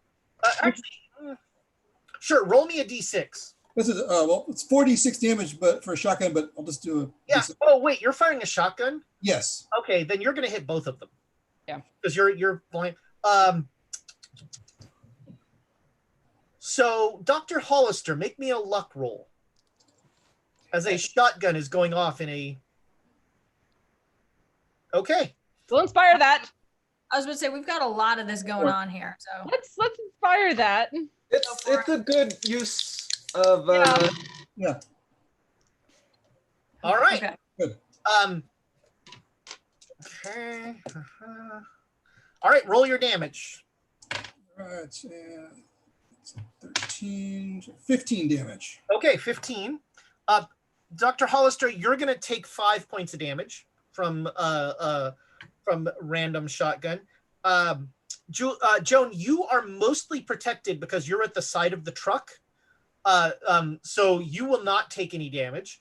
Do you have any training? Shotguns. Got me. We'll talk about training after this is over if you're alive. Tactically, what you should be doing. And you shoot into the ball of awfulness. Yes. All right, 70s, Alexandra. All right. After I hear the shotgun blast go off, I'm going to regret every decision I have ever made and run in to stab the ball of awfulness. That's a bad decision. Yes, it is. All right. It is, and I don't care. Let's do this. Stab Agatha. The spider thing No, dies. I'm aiming. So because I have a dagger and I'm very good at using my dagger, or my 97 says so. I'm aiming specifically at Agatha as best as I can. All right, so you're going to take the penalty die. But before that happens, as you head into the whirling ball of awfulness, make me a dodge roll. Okay. Oh, man. Birds of paradise. Metal dice, critical success of an 11. Well, unfortunately, critical success of an 09. Whew. Okay. I still critical with your critical, mate. You have to, so dodge, if an attack is successful, the dodge has to beat the attack. You can't beat a critical success. So as you are running up with your dagger, you're not sure if it's the horrible spider blade thing or if it's the horrible Agatha thing, but something definitely takes a slice out of you. You take 4 points of damage. Okay. And now, yeah, take your knife. So if you're going for Agatha, you'll take a penalty die. Yeah, and I'll take the penalty die, but I definitely like stagger and cry out before going in and then stabbing. Yeah. Because ow. Neat. That's a hard success. All right, that's max damage. Yes, it is. So that is 6 points of damage with my dagger. All right, so you stab in, and you stab one of the barbed tentacles of Agatha, and the dagger goes through it like smoke. Is it gone, or is it? No, it just like it dissipates and then immediately reforms. All right. I want to get back out of there because I have a feeling that Donald's going to shoot into that again, and I don't want to be anywhere in that radius. You are very close to this. Make me a spot hidden roll, Alexandra. Okay. 66. Success. Okay. So the spider seems to be having the same problem you are, where it takes a swipe at this thing and like passes through it like smoke. Does it seem to be aiming at the limbs like I was? This spider is not an intelligent being. It is just a, it is just a 8 blades and eyes. And it is not. Seems to be indiscriminately just slicing, and it doesn't seem to be doing anything. Okay, so I see it like pass through the head and not do anything. Yeah, sure. Okay, I will yell that as I'm dashing to get back out of there. What do you yell? Yeah, what do you? So, here's the thing: yelling for you is hard. Yeah, it is. It's true. So I'm gonna do a con roll. I do have the operatic training, even with the damaged throat. I'll give you a bonus die. Okay. But when we talked about this, singing is like, you sing at a low microphone, sort of amplified way. You've really lost. Now, yes. Yeah. So yelling is, you know what? I'll make you an offer. You can be successful, no problem, if you take damage yourself, or you can make the roll with a bonus die.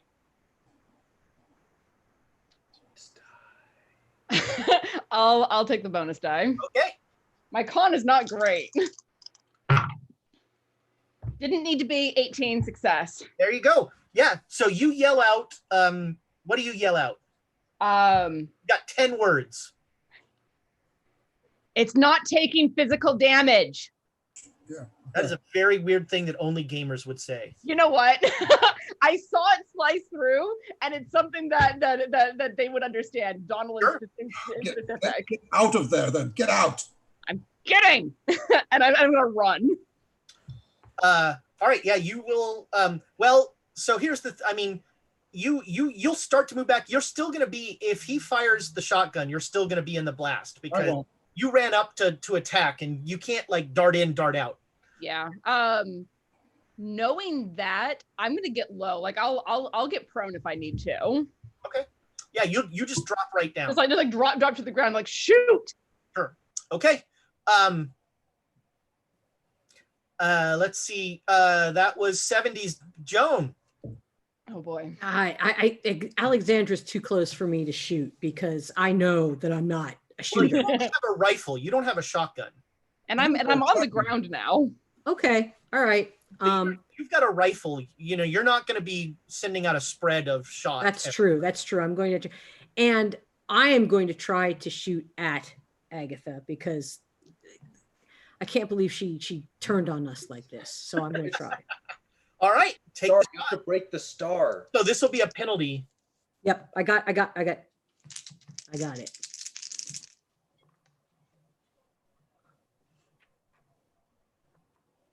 Oh, wow. Okay. So, all of them worked. Yeah, my highest roll was a 20, which is what I needed. Okay, so that's a roll your damage. 25 for a rifle, so Sure. I get to roll damage. I don't even know what that is. What is the damage for a rifle? Rifle is 2d6. 2d6. Thank you. 9. Okay, yeah, blam. You fire into it quite nicely.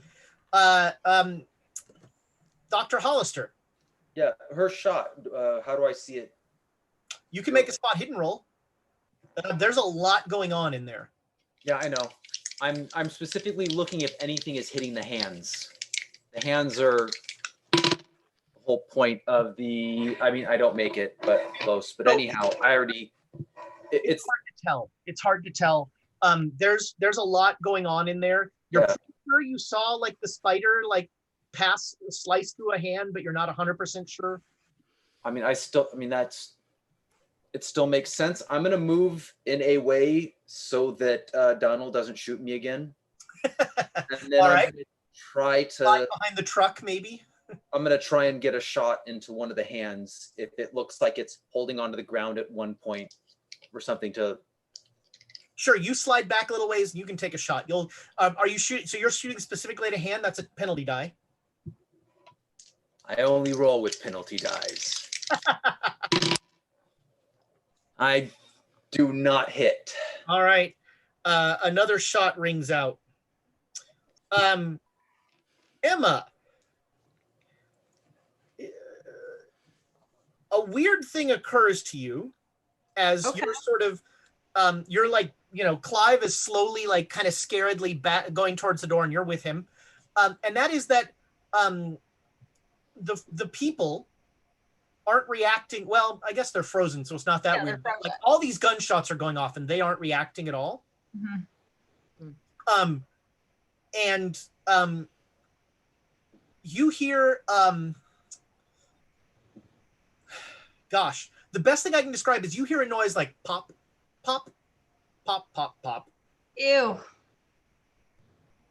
I don't want to look. I push Clive actually back towards Agatha, and I'm like, do something. You started this. He's out of the circle. You've got to. So you push him, and Clive looks back at you, and then his eyes get wide. He says, whatever you do, don't look behind you. And that's where the popping noise is coming from? He pulls you in, and he slams the door shut so that you're now in the room with all the Agatha stuff. Okay, and I'm back I'm with Clive still, right? We're still together. He didn't, like, push me in by him and then lock the door. And here's your scary news for the day. He rolled an 04 on his sand roll and still failed it. What? Whoa. Clive is crying into your shoulder. I just grab him by the shoulders. I was like, you did this, man. Fix it. I didn't do that. I did not do that. It's all, God, it's terrible. Bam. What is it? Bam. Snap out of it, Clive. Shouting from the other side of the truck, I came in when you were doing this. I saw you. Fix it. I don't know what spells you've got up your sleeve, but pull one of them out of your magic little bag of tricks and kill that. I do this again. He's thinking, I'm just like, fix it. He looks at you and he says, yes. Uh-oh. I just need to do a spell. And he touches you on the forehead. Oh, gosh. And that's where we're going to end tonight. Oh! Frozen in time. And as his finger comes toward you, like, doesn't most of his magic require a sacrifice? Yeah. All right. So that is going to do it for this episode. If you're not a member of our Discord, you should be on there. All sorts of cool stuff. One thing that I want to highlight, our good buddy Lucifer Vilchak is actually starting a forum Vampire the Masquerade game that is based in his home of Prague, which it's always cool when you have somebody who knows the area and can work local stuff into the game. And Vampire the Masquerade, if you want to roll D10s, boy howdy, is Vampire the Masquerade the system for you. I got a bag of those. Yes. Little Yes. black roses on them and such. And I think Ooh, sexy. he's still looking for players. That's interesting. I might want to play, but I also don't have time to do things. That's where I'm at. That is part of the trick. So yeah, that's happening on our Discord. So check that out. YouTube, thank you so much for the likes, the subscribes. We love you guys. You have engaged with the Great Dane Society in a wonderful way, and we really appreciate it. I apologize to you. I'm sorry. No, you're not. You're not even a little sorry. Don't even with me. A little bit. So don't forget, we have Gloomhaven, 2 episodes up, more coming. We have the Untitled podcast coming this year. That is the promise. This year, there will be an episode of the Untitled Something will podcast. happen. Well, you know what? Your money back. Speaking of money back, we're putting 5 bits in the Book of Inspiration. Thomas, does that do anything for us next week? And didn't we trigger the sub giveaway? I don't know. We We have did. And somebody won. Dr. Somebody won a deck. Paramecium won a Nord Games luck deck. Oh, I missed that. Congratulations, Dr. Paramecium. Yeah, and all I can think of is Mandy because I've got Barry Manilow on the brain for some reason. ISOs. Oh, Mandy. Maddie ISO-SM won a set of dice that Thomas will tell me where I'm mailing. And we had, thank you so much for the bits. Thank you for the subscriptions. King Shikamaru donating those gift subs. I saw J. Matthews was tossing those out there. It's outstanding. We have a great community. Our quotes for this session. Yes, let's hear those. One cat hisses at you and all the work we did is wasted. Every time we're on a boat, something happens. Just Song of the D-hole. I enjoyed that. She's missing her body, just to give you a heads up. I'm ready, but I'm not going to go. Whatever, these are hard times. I don't know how to use a rifle. I think my personal choice right now, Scorched Earth, best style ever. We've got our innocent people. Let's not go in the basement. I've done that before. Something is becoming a monster. You're gonna have to be more specific.